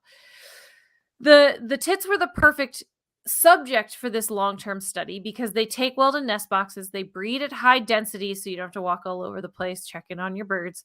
They don't travel far from where they're born, so you get a kind of consistent cohort over many generations, and they cope well with being monitored by scientists. They can get grabbed and very delicately selected, and they can be tagged with little leg rings, and it won't impact their breeding or their health in other ways. For other birds, they're very sensitive, and if you do that, that can mess up their whole year or life. So this is a situation where they're a perfect study for that. And so they looked at breeding data from 1,209 fixed location nest boxes. That's a lot of locations over many years. And a study this duration is built on hundreds of people, at least tens, if not hundreds of publications. And so this has been something that's been kind of handed through many generations, and it will continue, hopefully, to be handed through, because it's important for us to assess the changes that climate change are pushing onto animal species, because not just are the tits affected, but what did those birds affect around them in the ecosystem? This is all really important. So climate change can have effects on all sorts of biological systems. And in this example, birds are adjusting their behavior and reproductive decisions, but that can also change the circumstances of other living things around them. So the next step of research is to combine measures of timing of the trees with data on insects and apply those to the birds. So that's exactly what you were talking about, Justin, is how are the trees and the insects reacting? Are they reacting at the same rate to climate change as the birds? Spoiler, probably not. And so how does that impact everybody?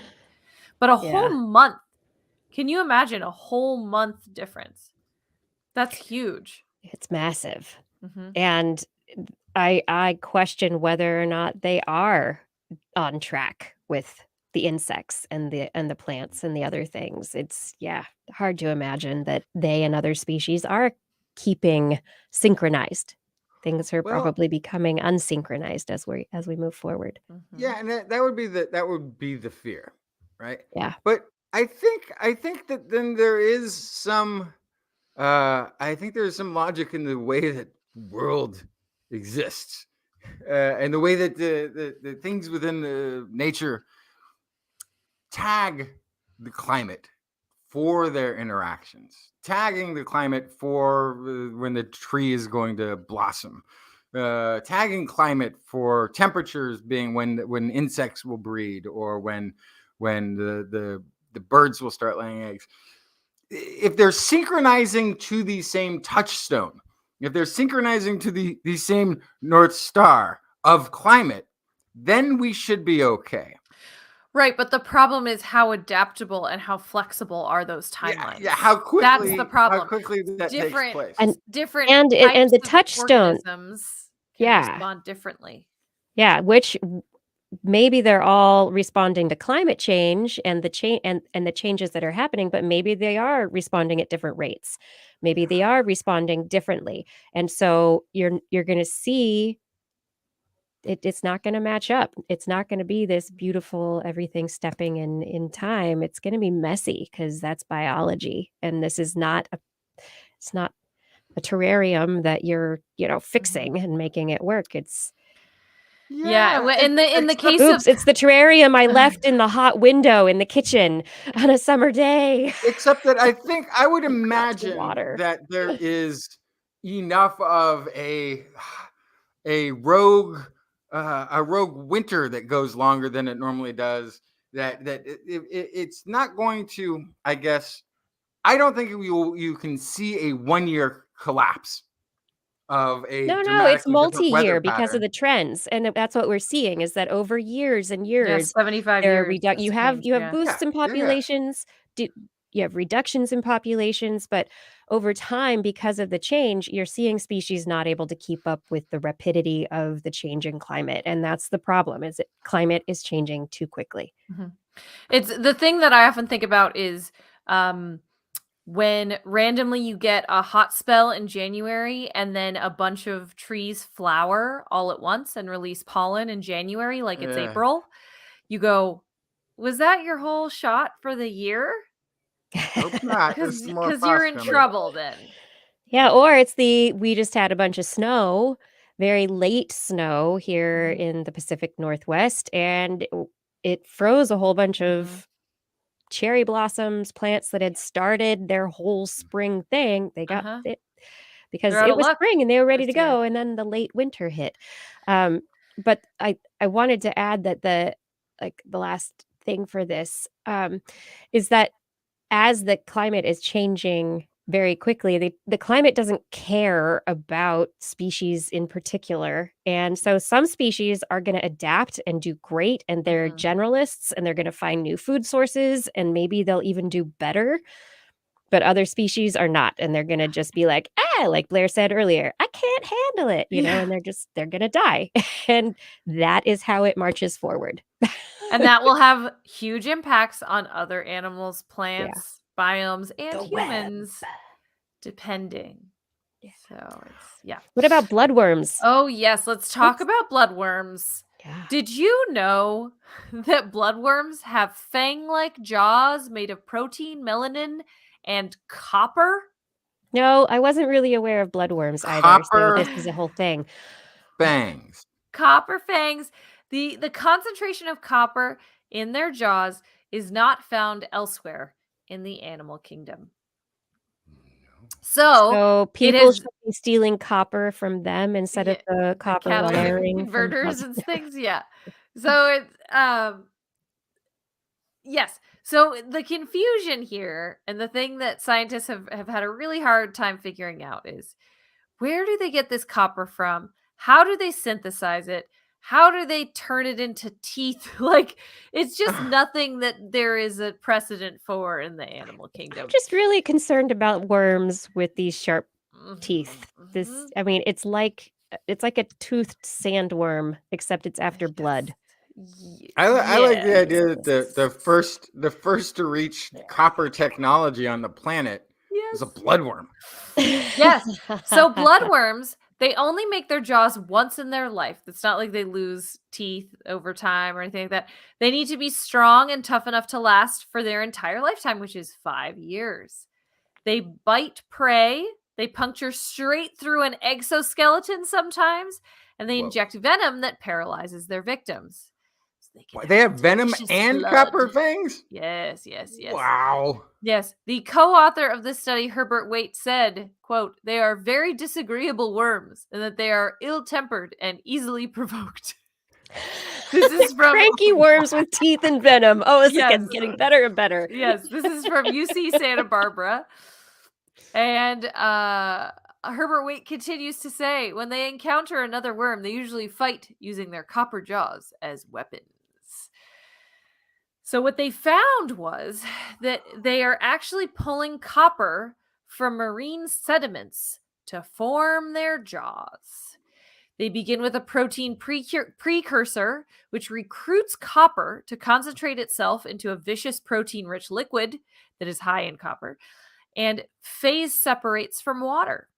The protein uses the copper to catalyze the conversion of the amino acid derivative into melanin. And then my notes moved. They could then combine with protein, giving the jaw mechanical properties that resemble manufactured metals. Yeah, biological metallurgy. Wow. Yes. So this worm is able to worms. Yeah, they're able to synthesize a material that you can't really do in a lab. In order to do it in a lab, I mean, you could, but it would be extremely complicated. It would involve different procedures, apparatus, solvents, temperatures to get to this point. It is a complicated thing to do in a lab. But this worm is just pulling copper straight out of the sediments, making teeth. So the hope is that this will provide a better understanding of how bloodworms conduct this processing to streamline parts production for industry. Of course, it always comes back to how can you synthesize the copper like the bloodworm does. Yeah, exactly. Can we take that methodology or that process and simplify it or put it into a manufacturing system? Can we make that work? But in the meantime, also just, venom injecting teeth made out of copper from marine sediments in a bloodworm. What? That's insane. Cranky bloodworms. Oh my. I gotta look up because I want to avoid bloodworms? Bloodworms. Yeah. Where are these things? Oh, wait. Fish food. Are those the little tiny worms that you get in the frozen blocks that you put in the aquarium? And your fish go crazy? Yeah, those are bloodworms. Yep. And they have these little copper teeth. I did not put that together. I don't think they can bite through human skin, I would guess, but no, they're little tiny things. But oh my goodness. Yeah. Wow. Although another study, now I'm just Googling bloodworm, and it does say everywhere that sometimes the venom can cause a reaction similar to a bee sting, depending on the species. So the big, maybe, I don't know if the size relationship holds for worms the way it does for scorpions and spiders. Little tiny bloodworms with copper teeth might be more dangerous. Now I'm looking. Is that the same thing that you put in an aquarium? So yeah, so the According to Glyceridae Dickie in the chat family. room, yeah, they'll always be fish food to me. Yeah, so it sounds like they might be the same. Yeah, where's their genus in this study? Yeah, so it's a large genus, I think. So I would guess that the ones we feed to fish are small. Yeah, Glycera dibranchiata is what this study was on. I'll bring it to the after show. Well, I'll do a little bit more bloodworm research and we can chat about it. Let's dig into bloodworms in the after show. Yeah. Sounds like a they're tasty annelids. aperitif. This is all I know so far. Yes. Digestive. This is This Week in Science. Thank you for tuning in tonight. We just have a few more stories to go. I have some brainy stories for us, as I love to do at the end of the show. Bring you stories that stimulate your brain about the brain. New research just published out of the Tokyo University of Science. Researchers have been using a mouse model to study fear extinction. Now, this isn't like evolution and extinction. It is getting rid of fearful memories, and it would be a very important thing to be able to do. It's been under study to treat people with post-traumatic stress disorder, to help remove fearful responses that occur in an out-of-place situation. These researchers in Tokyo have just published their work in the Frontiers in Behavioral Neuroscience, and they're looking at a compound called KNT127. It sounds just like a scary research drug that you would have like in, I don't know, some end of the world video game. But KNT127 has been shown to help mice get over fear conditioning. And so in the behavioral experiments they did with this compound, what they do is they get the mice into an area with a shock plate, and they are conditioned with a mild electrical shock to basically come to fear a certain place in an arena. And the conditioned fear response, unfortunately, is freezing. Mice don't fight or flight, they freeze when they have fear. And this question, though, they've shown that they are able to condition a fear response in mice and then give them the compound, and the compound causes the forgetting of that conditioned fear response. So the mice could then again go in the arena and not have any fear of potentially getting shocked. So it removes that association. How does it work, though? Where does it work in the brain? The researchers had a drug that they had no clue how it worked, which is actually like a lot of things that we put into our bodies. Antidepressants, how do they work? No, we know a little bit about them, but the exact mechanisms are a little uncertain. So these researchers injected several brain regions: the basolateral nucleus of the amygdala, the hippocampus, the prelimbic and infralimbic regions of the medial prefrontal cortex, separately while they were re-exposing mice to their fear-conditioned stimulus. And what they found is there are two areas that they applied it to: the amygdala and the infralimbic subregions were specifically involved in extinguishing that fear response. And so what they've discovered is that this compound selectively interacts with de-opioid antagonist receptors. So the opioid system, which is a natural system within the brain of receptors for pain and inflammation. And this KNT127 specifically, when it connects with these opioid receptors in the amygdala, which is, we know, an area of the brain responsible for our fear responses, that the KNT127 will get rid of the fear responses. So now we know where it's acting, which receptors it's acting on in the mouse brain. And hopefully they'll be taking this successful mouse drug and transferring it to human trials very soon. So that's super important because, like you're saying, the amygdala is that primitive brain. I like to refer to it as this primitive part of the brain that we don't have control of. It's part of the brain that thinks the brain is in control of us, right? It's part of the brain that's like, I need to tell this stupid bag of mostly water what to do, what to be afraid of, and how afraid to be. And if there's a problem there where it's not turning off, or it's too dialed up, there's nothing you can do about it but to go on drugs, because you're gonna have panic and fear and stress and all of these things. So being able to tackle that part of the brain, that's huge. Yeah, it would be. And to be able to potentially use a compound like this, it's very specific to the area of the brain that it works in and can be used along with therapeutic means. So you've got a therapist and you have the application of the drug to help you have exposure therapy to get over your post-traumatic stress disorder. It could really change people's lives moving forward. So it's also just interesting. Some areas of the little tiny areas of your midbrain are responsible for these fearful memories, and others are not quite as involved, which is pretty interesting, the specific areas. But how do they all connect together, and what do they do? We've talked before about like these synchronization waves that happen within the brain, and how you have like the firing and the wiring of neurons together in the brain to create memories, but it all happens within this greater context of synchronized oscillations within the brain, these greater brain waves. We've got our beta waves, delta waves, alpha waves, all these different kinds of waves that set the neurons to particular states to be firing or not firing, receptive or not receptive.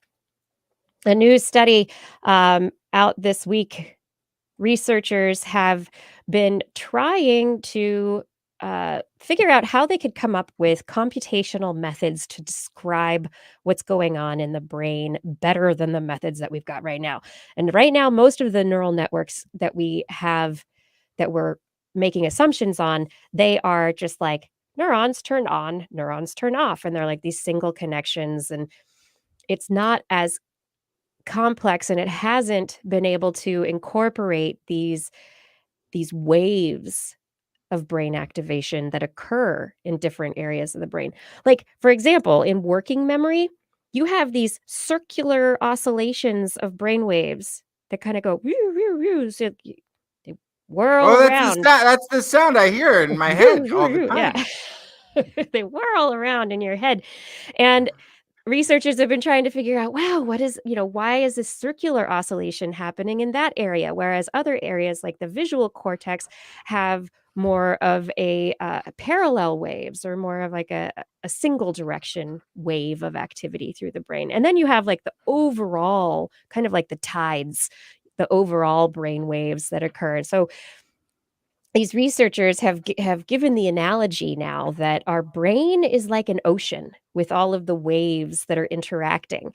And they're trying to come up with the complicated math to describe how it all works so that they can create simulations that are more accurate, that may eventually be able to be applied to future artificial intelligence systems.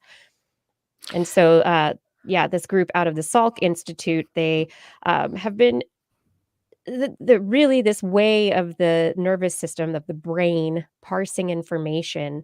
It's not just a light switch on, light switch off. It's not just neuron on, neuron off. Your brain's going or not. That there are these interacting waves that they have interference patterns, and they can be additive or destructive. And so they're describing it very much more so like waves in an ocean. So your brain is like an ocean. And that swirly bit you were talking about, it's like a gyre filled with garbage in your brain. No, it's like the phone number you're trying to remember. Catches the garbage, just keeps it. That's like when you're having anxiety, where you're just rethinking the same garbage over. It's like the Pacific Garbage Patch. The plastic islands. Yeah. But you can imagine, like, with working memory, that's like you're trying to keep something in your mind.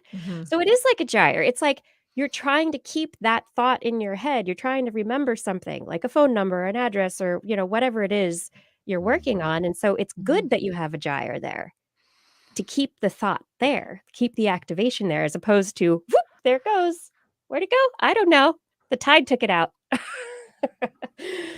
And then finally, adding on to this idea of our brain as an ocean that the Salk Institute researchers have been modeling, a group at MIT out of the Pickever Institute have been also looking at these wave interactions, but in the instance of the use of anesthesia.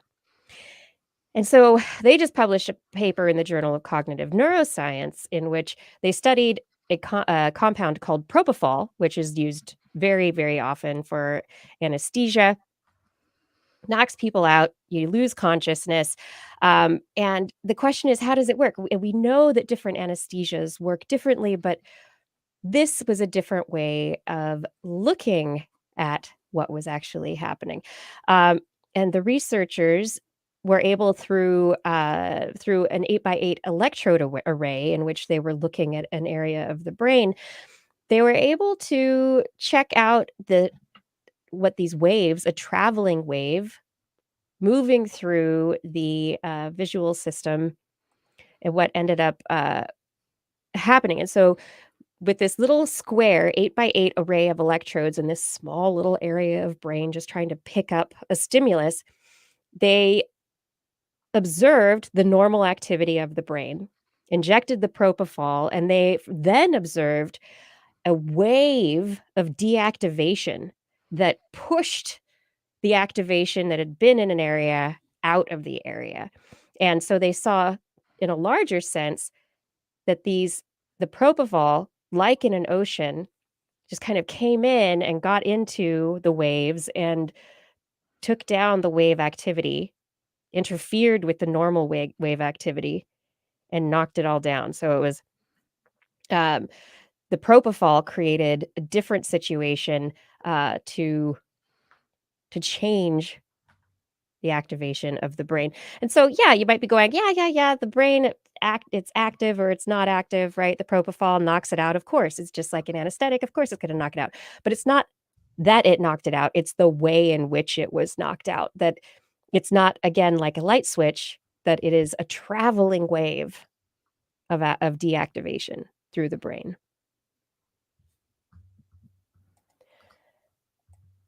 And so these researchers are saying that the rhythms we associate with higher cognition are drastically altered by propofol. The beta traveling waves seen during wakefulness are pushed aside, redirected by delta traveling waves that have been altered and made more powerful by the anesthetic. The deltas come through like a bull in a china shop. And delta activity is the kind of activity that you have in your brain more often when you're sleeping. Beta activity is your wakeful, fast-moving waves, and the delta activity is the big, slow-moving stuff. And so the delta bull in a china shop of propofol comes through and says, "Oh, it's my turn."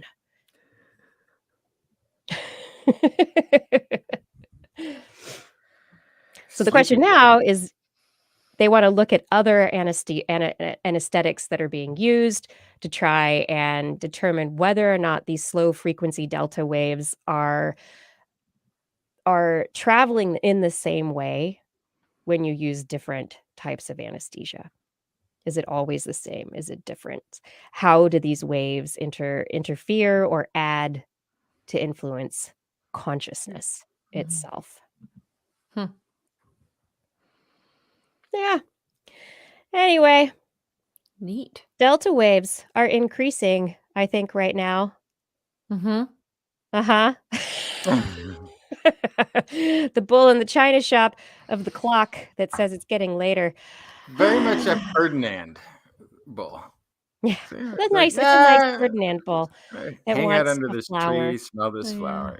Yeah. Yeah, smell the flower. Look at some pictures of brainwaves. I like brainwaves. They're wonderful.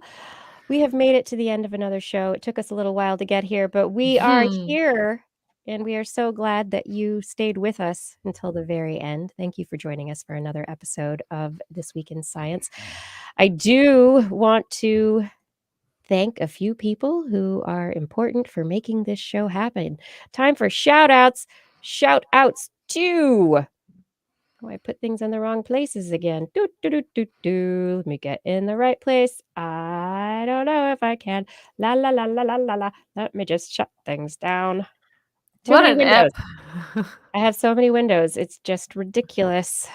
So, edit. La la la la la la. There's an eclipse coming, right? Is that the problem? Always. There's always an maybe. eclipse coming. I don't know what it is. Shout outs to Fada. Thank you so much for your help with show notes and social media. Couldn't do this without you. Identity4, thank you for recording the show. Gord and Arnlore and others who help keep the chat room happy and kind. Thank you for being here and doing that. And Rachel, thank you for your editing and other assistance. And many thanks to our Patreon sponsors. Thank you to Teresa Smith, James Schofer, Richard Badge, Kent Northcote, Rick Loveman, Pierre Velazarb, Ralphie Figueroa, John Ratnaswamy, Carl Kornfeld, Karen Tazi, Woody MS, Chris Wozniak, Dave Bunn, Vegard Shefstad, Hal Snyder, Jonathan Stiles, a.k.a. Don Stylo, John Lee, Ali Coffin, Maddie Perrin, Gaurav Sharma, Ragan, Don Mundis, Stephen Alberon, Daryl Myshak, Stu Pollock, Andrew Swanson, Fredis 104, Sky Luke, Paul Ronovich, Kevin Reardon, Noodles Jack, Brian Carrington, Matt Bass, Sean and Nina Lamb, John McKee, Greg Riley, Mark Hessenflow, Gene Tellier, Steve Leisman, a.k.a. Zima, Ken Hayes, Howard Tan, Christopher Rabin, Dana Pearson, Richard, Brendan Minish, Johnny Gridley, Rami Day, Flying Out, Christopher Dreyer, RDM, Greg Briggs, John Atwood, Rudy Garcia, Dave Wilkinson, Rodney Lewis, Paul, Philip, Shane, Kurt, Larson, Craig, Landon, Mountain Sloth, Jim DePaul, I can't go any higher, Sue Doster, Jason Olds, Dave Neighbor, Eric Knapp, O, Kevin Parachan, Aaron Luthi, Steve DeBell, Bob Calder, Marjorie Paul, Disney, David Simmerly, Patrick Pecoraro, Tony Steele, and Jason Roberts. Thank you for all of your support of TWIS on Patreon. And if you are interested in supporting us on Patreon, head over to twis.org and click that Patreon link. On next week's show, we have an extra special interview next week, which I hope that you'll be able to join us for next Friday, May 6th at 11 a.m. Pacific time with Dr. Gregory Forth on the Hobbits of Flores. Homo floriensis. Nice. Yeah. But what do we do most Wednesdays, Justin? Well, we'll also be back for the regular show Wednesday, 8 p.m. Pacific time, broadcasting live from our YouTube and Facebook channels and from twis.org/live. Hey, do you want to listen to us as a podcast? And maybe while you make some chocolate sourdough bread, since you got sick of all the normal sourdough you made during lockdown, just search for This Week in Science wherever podcasts are found. If you enjoyed the show, get your friends to subscribe as well. For more information on anything you've heard here today, show notes, links to stories are available on our website, www.twis.org. You can contact us directly. Email Kirsten at kirsten@thisweekinscience.com, Justin at twistminion@gmail.com, or me, Blair, at blairbaz@twis.org. Just be sure to put TWIS, TWIS, in the subject line, or your email will be catapulted away from some orb weaver spiders, which is good, but it will also be away from us, and we will never read them. You can also hit us up on the Tesla, where we are at TWIS Science, at Dr. Kiki, at Jackson Fly, and at Blair's Menagerie. We love your feedback. If there's a topic you'd like us to cover or address, a suggestion for an interview, a haiku that comes during the night, please let us know. We'll be back here next week, and we hope you'll join us again for more great science news. And if you've learned anything from the show, remember, it's all in your head.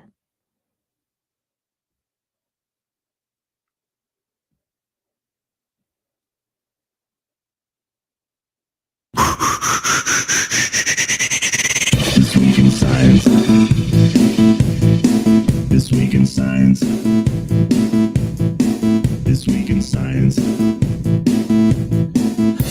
week in science, it's the end of the world. So I'm setting up shop, got my banner unfurled. It says the scientist is in, I'm gonna sell my advice. Show them how to stop the robots with a simple device. I'll reverse global warming with a wave of my hand. And all it'll cost you is a couple of grand. This week's science is coming your way. So everybody listen to what I say. I use the scientific method for all that it's worth. And I'll broadcast my opinion all over the earth. Cause it's This Week in Science. This Week in Science. This Week in Science. Science. Science. This Week in Science. This Week in Science. This Week in Science. Science. Science. Science. Science. I've got one disclaimer and it shouldn't be news. That what I say may not represent your views. But I've done the calculations and I've got a plan. If you listen to the science, you may just get understand. Hi, everybody. Thank you for joining us for another episode. It's now the after show. You have made it to the after show. Blair, you made it. You fixed your Oh internet. man, it just decided to stop going. When I turned it off, I did a quick speed test and it was downloading at 2 Mbps. 2. It was worse. It was worse than that hotel room that I was in a couple weeks ago. So What? I restarted the router. It took 10 minutes. But then it was back to 900. I was like, great. Okay, whatever it took. I guess just Sometimes they just need to be I don't know, man. It just I booted. think I just restarted a couple days ago too. I think it's been Might be really getting windy. old. It's also been really windy. I don't know. Is it new or old? The router itself is just over a year old. It's not that old. The modem? Or sorry, it's a modem / router. It's just one Okay. piece. All one piece, just over a year old. Okay. Yeah. I mean, sometimes they go bad really fast. Well, I think Or I it can could get be a new one good. for free. So maybe I'll ask. Yeah. Because I did the thing that I'm sure everyone's gonna tisk, but just out of sheer laziness, I'm paying $5 a month to use my internet company's modem. Mm. And I think that means I can trade it in periodically for free. Yes. So I should Yeah. do that. Because it has been messing up lately. Strange. But It it has been more than it had previously. It's yeah. And it doesn't ever mess up when we're watching TV. Like it just only happens now.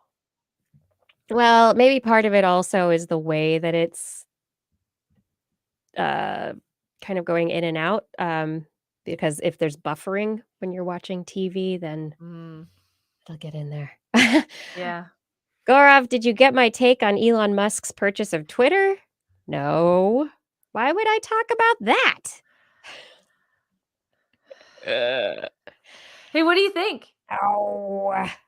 What do I think? I like your parrot. I'm That's cool. considering he's not done. He needs a little bit more of a chest. But I'm needs a considering this being the calendar this year. I just have to figure out how to take some good photos. Lego animals? That'd be Yeah. awesome. Yeah.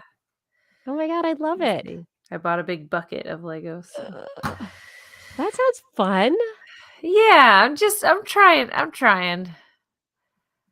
You are I'm trying something new.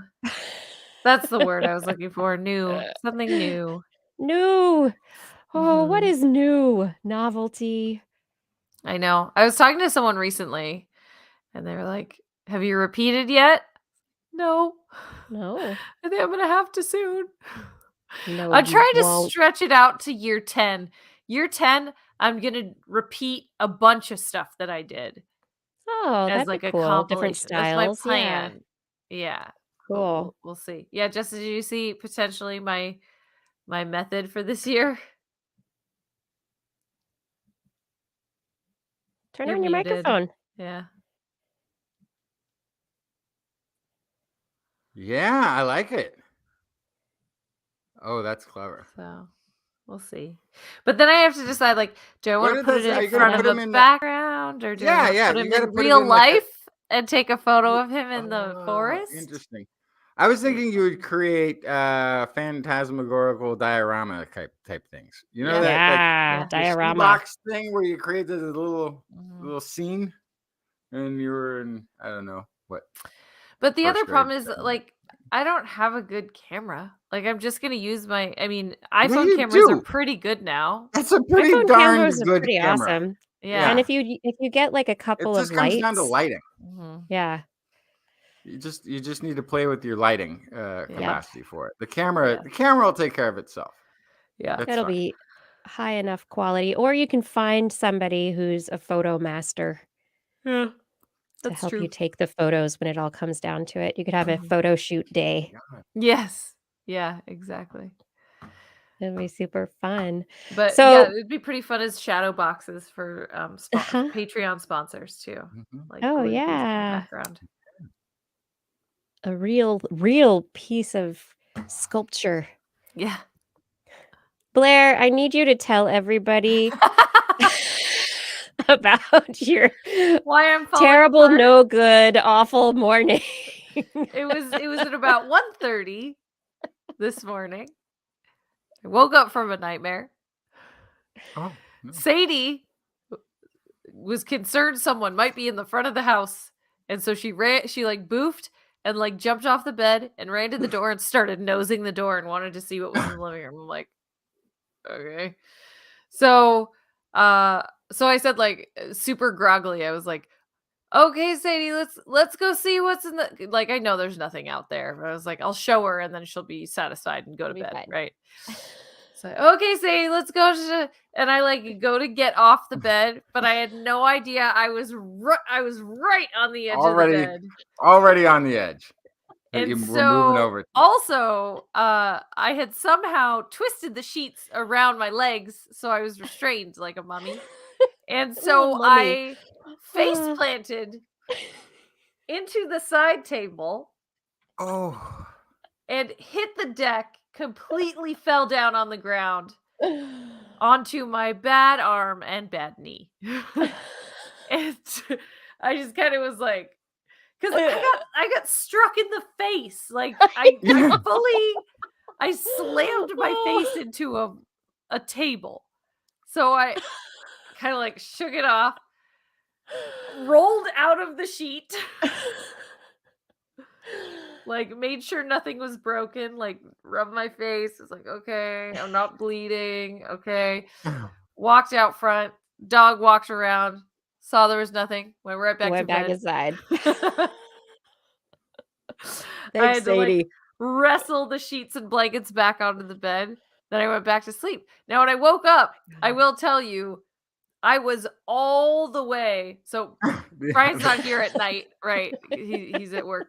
But I was all the way on his pillow, like almost to the other side of the bed. Because in my sleep, I was like, gotta get away from the edge.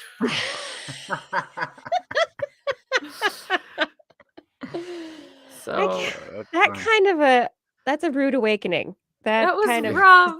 I mean, that's like wake up. That is like just too many errors at once. You're not awake yet, and you're and you hit your face. And I think I can say with certainty that is the first time I've ever fallen off of the bed in my sleep. Oh, have either of you ever fallen off your bed before? I don't think it's ever happened. No. Yeah. I once apparently I also, right before Brian went to work, it sounds like I had a nightmare where I thought somebody was hovering over me. So it was just a rough night. Oh, Blair, you gotta shh. It's okay. You're safe.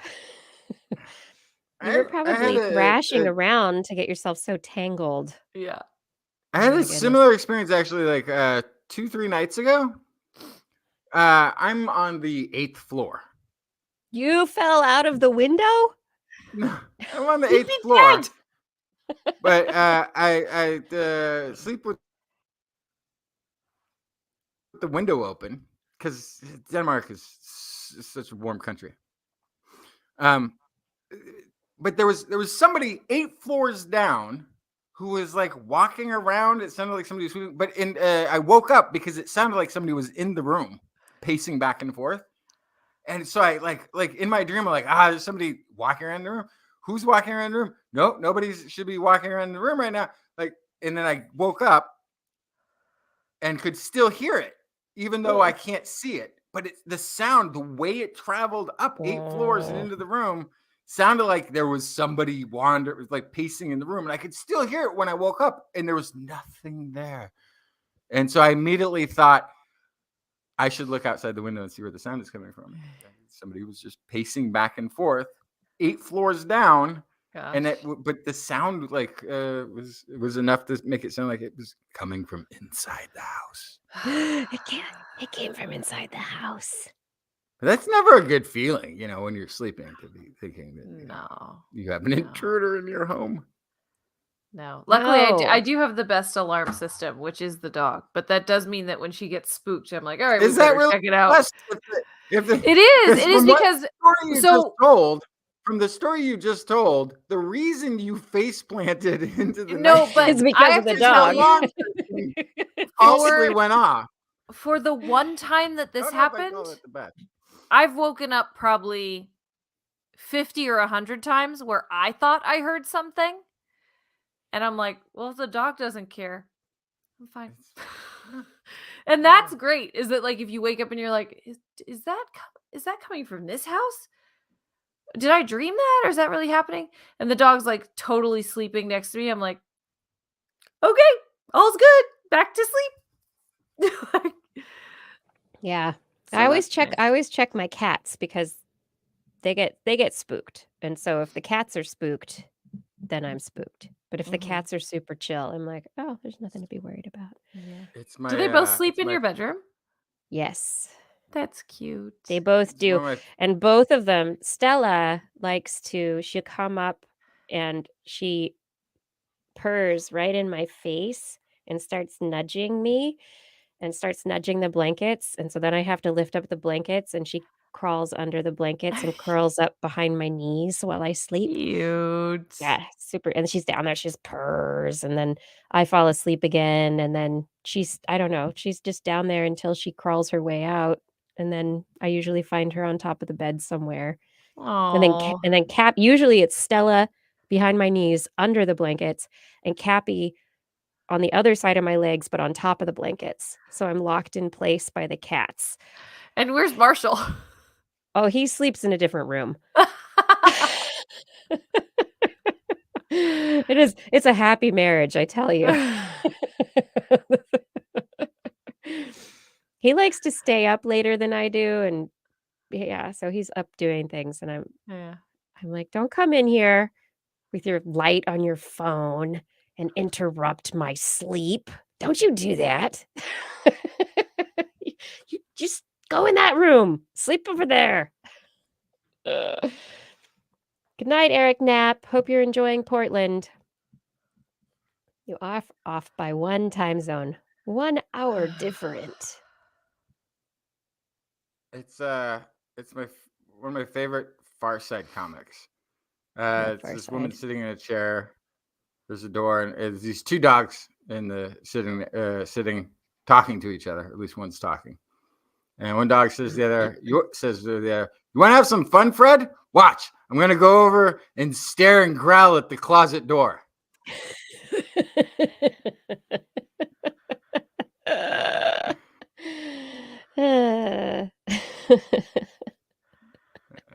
Jeez, that would spook me. Yeah. If you Google Far Side dogs closet door, find that. I love that one. I love Far Side. Kai's super into Far Side comics. Man, there used to be that great exhibit at the Cal Academy. Yeah, I forgot about that. So good. Yeah. There was a Far Side exhibit at Cal Academy? Oh, I missed it. Yes. Mm-hmm. In the 90s. Yeah. Long time ago.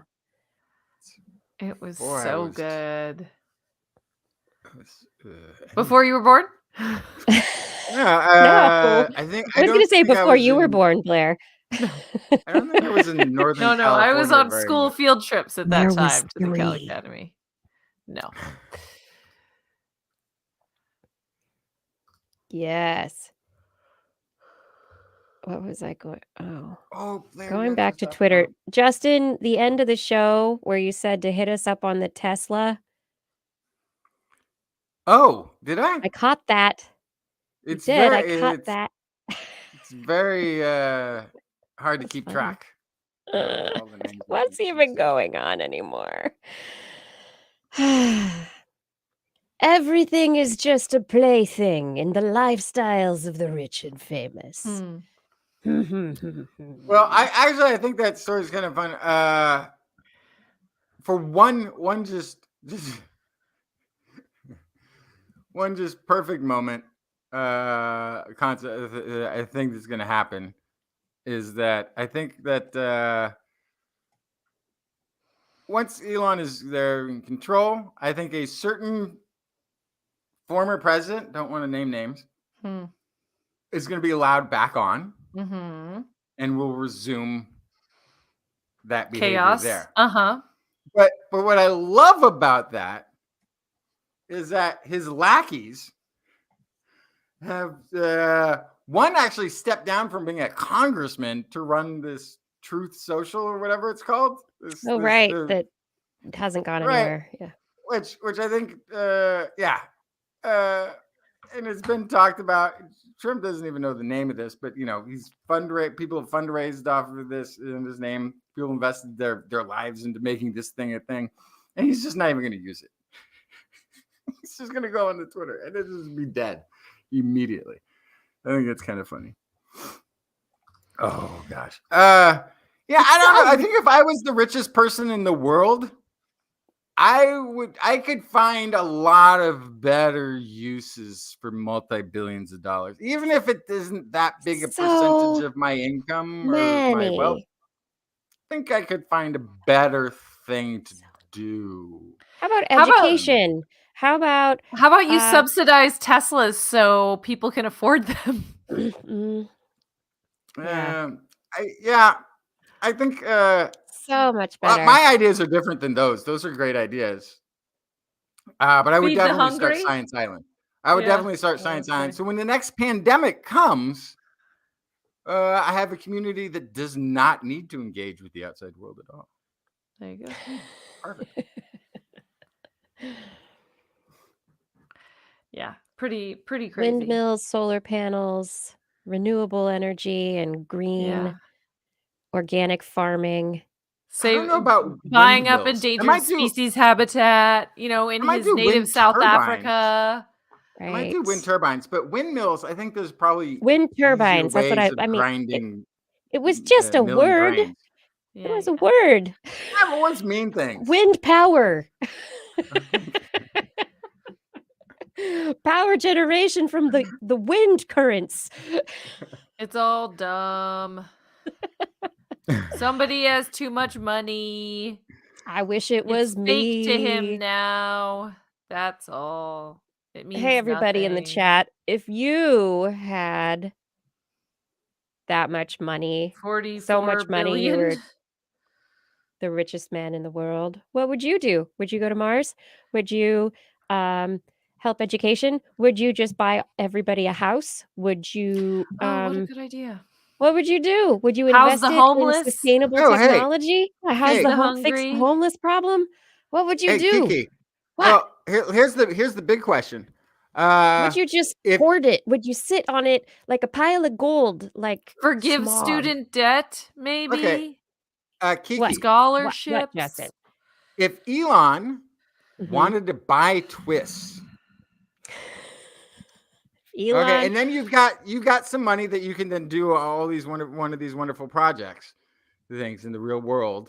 Ooh, does that mean I would sell you and Blair? Yes. Well, no, actually, we would talk to Elon. We would both be immediately replaced. Yes, that is true. By robots. TWIS would cover electric vehicles, whatever the space company is, and would have a big social media footprint on the Twitter first or wherever, but we'd all be gone. And we'd have to sign a thing that said we're not science communicators anymore. Well, what would that price be? I bet it's not as high as we would like it to be.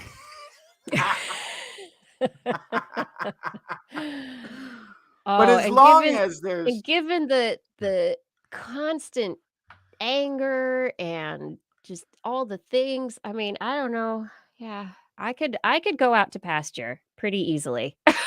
I don't think it would be that much. The thing is, this show has never been a revenue source to begin with. Yeah. So there's also this weird part of me that's like, in fact, if anything, maintaining the schedule of doing this show has cost tremendous amounts of money in terms of tailoring the work life around to some extent, because we can't just like every time somebody wants to change a shift or change a job or something, it's like, oh, okay, now you work Wednesday evening. No, I can't, because when I got hired, I told you I can never work those days. Whatever the thing is, I think I'd still do it. I think I'd say, I don't need your, because I also, but in my head, they're going to offer me like $500. Right? And then I'll be like, no. What if it was 5,000? No, like there would have to be a bunch of magnitudes before I'd be like, okay, now I'll think about it. Gotta be like house money, right? It can't just be. It would have to be house money, 100%. House and retirement money. But even then, what am I going to do in my house? Oh, hey, it's Wednesday. What am I going to do in my house? I got my little house studio set up, and now there's nobody to talk to anymore. Except all the people on the internet who you can talk to about all the things except for science. Have you met them? Because I've tried to interact with other people beyond the two of you, and I find it very dissatisfying.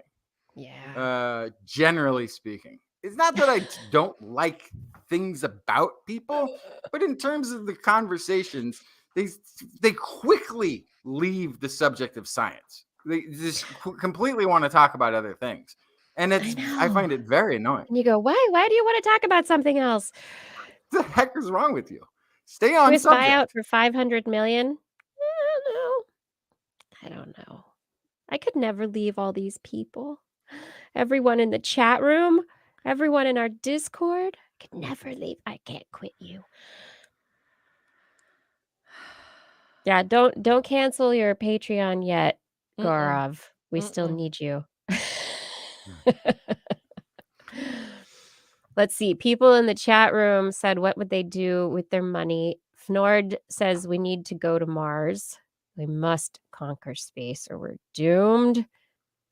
So Kiki would not sit on the money because it would just lose value. It's very, very true. You got to use it. Here's what I would do. Money's only valuable if you use it. Here's what I would do. If we got a so we said TWIS buyout for $500 million. If we got a huge amount of money for TWIS, I would. And this is just me, but I'm not the one in charge. Just so you know, I'm just trying to, just so you know. But if it was up to me, I would split it with the patrons. Split it with all the patrons. Give back to the patrons. In my mind, that's the owner of the show.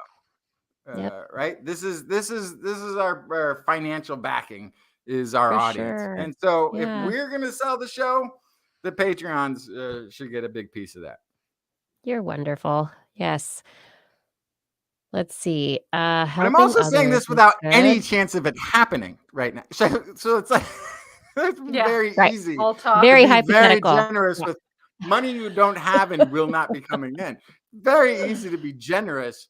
Now, talk to me later, and I'm like, what's I didn't even realize we had Patreons. I don't know what you're talking about. What's going on? What? Who? Where? And I start, of course, then I immediately start talking without unclenching my teeth. I start talking like there's not been had money. Because that's what I'd become the picture of what I thought a rich person looked like when I was 5. Like Mr. Howell from Gilligan's Island. I would immediately. Yes. Yes, lovely darling. Yes. We're going to, Dickie, that's wonderful. Start a trust. You start a trust and let other people figure out what to do with it. Oh, I love that. No, I'm already on record. I would start Science Island, buy a big piece of property, do some sustainable housing and farming, and invite smart people to come and live there for free. And to come and live there and teach other people. Yes, yeah. Create the idealized collective village, the idealized green community village with high technology. Science Island Village Collective. Science on, and and throw concerts and talks that were vetted, unlike the TED Talks. Aw, David Nevin, thank you so much for enjoying the show. I don't know what I would do without TWIS either. What would I do? You can always listen to what would I talk episodes. With science How many about? old episodes of TWIS are there? 500 million. Yeah, there's I think 720 something. There's like, well, there's about 5 years worth of episodes or 6 years worth of episodes prior to the podcast. And then the podcast is like another 17 years. Oh gosh. And I made up, I estimated because we didn't start counting the episodes. And so I just did, 52 times whatever, or I think I did like 51 times whatever, just based on the assumption that I don't know. Yeah, I just did little math to be like, I think this is how many episodes we've done when I decided that I wanted to start counting, which is, I think, the most fun aspect of the numbering of the show that people never ask about. It's like, we're episode 873. Maybe. Yeah. Something like that. Oh my goodness. So that is thousands funny. And thousands of hours of these conversations in the universe. Hours of these conversations, for sure. Derek Schmidt wants to move into the Science Collective, the TWIS Collective. Yeah. Come on down. We'll be talking about science. And we'll run experiments. Like we'll have it set up so there's no guns. And then we'll track how many gun deaths. No guns, and nobody will shoot each other. We'll have no guns allowed, and we'll just try to track how many deaths by gun there are and see if it correlates in any way to the lack of firearms. Oh. Yeah. Identity 4. Oh my gosh. Identity 4's answer to what he would do with all the money if he had all the monies. I would fill a football stadium all the way up with SpaghettiOs and pay athletes to do swimming races in it. Call it Noodle Olympics. Noodle Olympics. In parentheses, don't give me money. Oh my God, I want to give you all the money. You get all the money. Derek Schmidt's asking, what episode did Blair join? I don't know, but actually, what I'd be more curious is the answer. To know, 356. I'd be more curious to know when Blair's father joined the listening. So that was the precursor. Yeah. Well, he started listening as soon as this show popped up in the top science podcasts in the brand new iTunes podcast app. That was before apps, really. It was just Apple iTunes podcast. So he started listening 5 or 6 in the podcast app when he had an iPod Touch. Wow, that was a while ago. Podcast app year. Is that nope? Release. Those are the words, perhaps. 2012. No, that can't be right. Right. You started not in on the show, right? Derek, but was a listener. We were Kiki was putting out the word that we needed like an intern for the show, somebody help out on the show. Yeah. And Blair's father, who was a listener of the show at the time, I don't know if he still listens, was a listener of the show at the time, told his daughter, who turned out to be Blair, And we're like, oh, there's Blair. We've been looking everywhere for Blair. Your dad must have started in like 2011. Yeah. Or 2010. Or 10. I bet like it was that. 10. I think he was telling me about the show for a while before I actually listened. I was like, yeah, I'll get around to it. Well, so yeah, so it was 2010. We were doing really great, but then I had Kai, and I went on a 3-month hiatus, and I wasn't paying attention to the TWIS feed, and so it got broken in there for a while, and we lost people. Then I fixed the feed, and then we got people back, and I don't know. Yeah, so I wonder if your dad came in before or after Kai. I think before, there was a lot of because you had Kai was not even a year old yet when I started. Yeah. So I think it was before. I think it was before you went out on maternity leave. Something like that. Yeah, he just listened, Derek Schmidt. He was not on the show. But he is on the show every week. It's true. It's true. Yeah, so that I hadn't really thought about it in those terms, but that's how much of a listener-sponsored show we are. we got one of our listeners' firstborn children. I'm second born. I had not thought about it in terms of a Patreon contribution to the show. Blair, you're the best donation ever. Yes.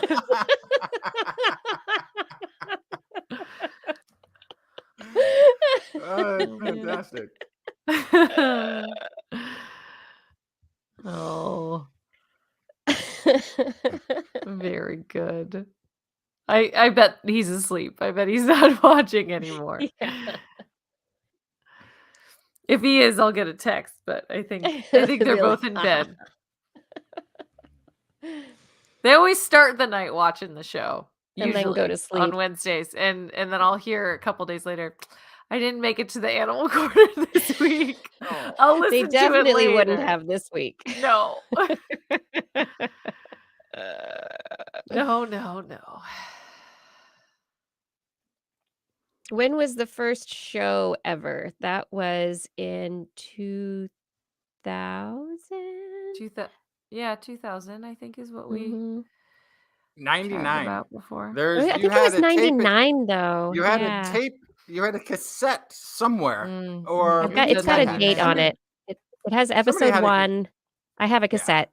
I have a cassette tape of the first episodes, and I think it was 1999 was the date. And so I don't know when. April 13th. I don't April remember. 18th. Don't tell. You weren't even here. Is it on our Wikipedia page? Yeah, I hadn't been born yet. I should get the cassette tape. It's somewhere upstairs. Take a picture of it, so at least I'll have a picture. You can carbon date the cassette. I'm gonna put another call out. Our Wikipedia page needs help. It does. It's old now, isn't it? Oh, it's gone. Oh, we're not even in Wikipedia anymore? No. What? It's gone. We got removed? Somebody's got to fix it. So you still have a Wikipedia page. When you say somebody, isn't it? Can't we just do it? Like, I don't No. know how Wikipedia has like verified editors now, which I know we have some listening. I know that. But yeah, somebody get us our Wikipedia page back, please. But it needs help. I mean, yeah. I've used it as reference material before. I wonder when it was taken our Wikipedia down. Page. I feel like I used it less than a year ago. Archived. Wait.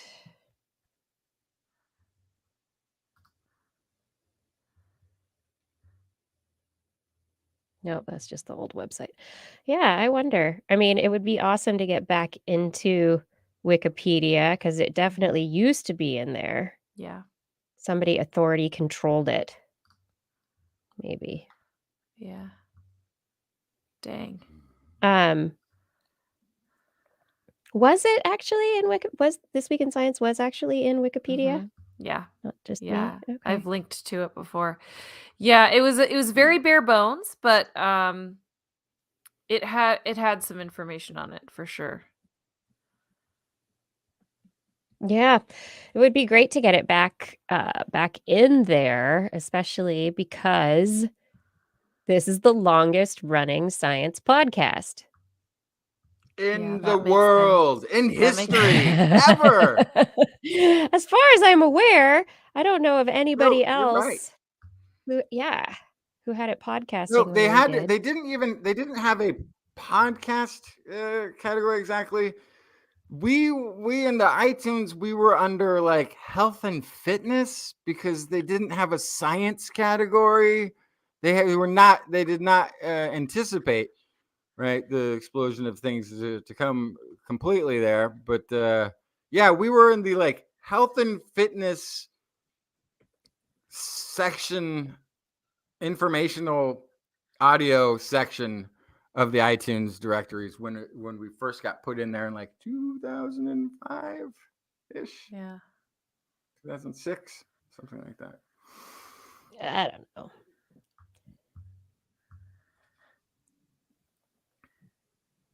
Yeah, we started the show in 99. The podcast itself, we started putting files up on the internet in 2 MP3s, I think was 2003, 2002, 2003 when we started putting stuff on the internet. Excuse me. Bless you. And then it was 2005 that we started the RSS feed just before Science Friday. Mind you. Pretty sure just before Science Friday. And So we've cool. covered way more stories. You think? Way more. I don't know. No, I know so. And in fact, I know this because it's been determined that the person who has talked about the most stories in a broadcast format of a science nature on the planet in the history of civilization is Kiki. Oh, really? Yeah, it's true. That would be nice if it were true. Well, I mean, between this, There are others. Dr. Kiki's Science Hour, and Wait, what do you mean there are things. others? Well, how many weekly science? Well, the thing with Science Friday isn't Science Friday's been around a long time and been doing radio for a long time and all this sort of thing. But just Fridays. it's you 2 or 3. Just Friday. 2 or 3 stories. Maybe 4. Because they'll do we'll do a story and have somebody like talk about it for a long time, and they have this tight hour, half hour, or whatever the show is. I think it's an hour. I think it's just under an hour. An unbridled amount of time available to us as we are here in approaching hour 3. But I'd say you probably have consistently brought 2 stories. 4 or 5 stories a week. 6. 7, maybe 8. 6 at times. And then there was and that's not even counting like the way we used to end the show wasn't all of this housekeeping stuff that we do now. Find us here, look over there, because those things didn't exist yet. You couldn't we look for us on social media when it gets invented. Like we like that. What Kiki would do is she would collect 8-10 stories that we didn't go into any depth on. And scientists found this, scientists found out, look over here, there's a research study over there, there's one under the table that nobody noticed, and that was it. And we'd do a rapid fire rundown on some other interesting stuff for people to go look into. I've tried all sorts of things. Your Wikipedia page, they're not sure quite when you were born. Good. Which is very funny. What do they say? They're like, she could be. It's 2 different years with a slash. What? Yeah. I won't say the years. You can decide to. Could be this year or that year. Nobody knows. Yeah. Narrator says she knows. Yeah. It'd be funny if they weren't years next to each other. It's like she was either born in 1974 or 1982. Sure, I was born in 90. Yeah, great. Yeah. Except You're younger than me. That's great. I'm younger than Blair. That's right. Yeah. Doo-doo-doo. Oh, I don't know if he's still there. Arnlor caught the slightly pregnant pause in the story for the first story of the night I did. Mm-hmm. Yeah, that was. I think that was Arnlor good. took off a while ago. Oh, yeah, the pediatrician thing. I know. I almost interrupted Yeah. you with that, and I was like, it's not like this. No, but I was inspired by this a news blooper. It's a terrible thing, but they're looking for the suspect. They're trying to find the suspect in the robbery or whatever. A woman 35 feet tall. She should totally be easy to find if there's a woman 35 feet tall. 35 feet tall. Yeah. Yeah, should totally be.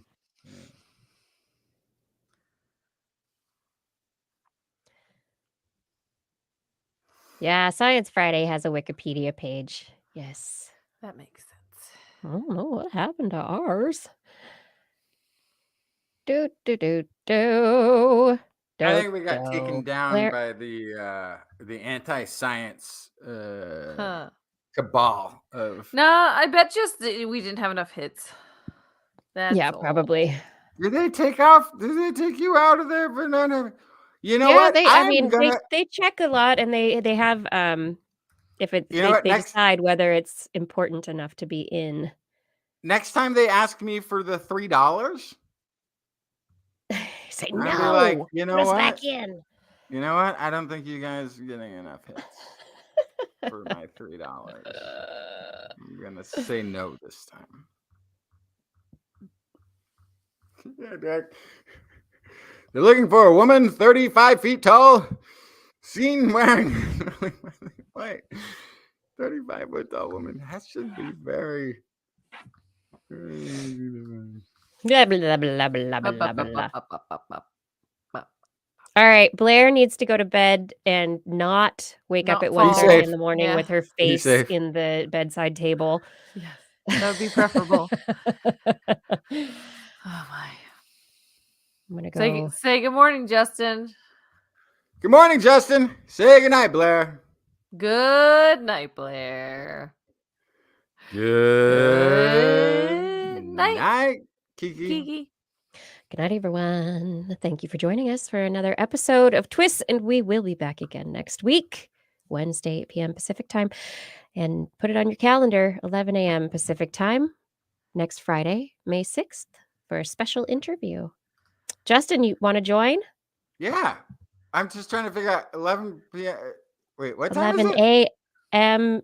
Are you 8 hours ahead? 9. 9.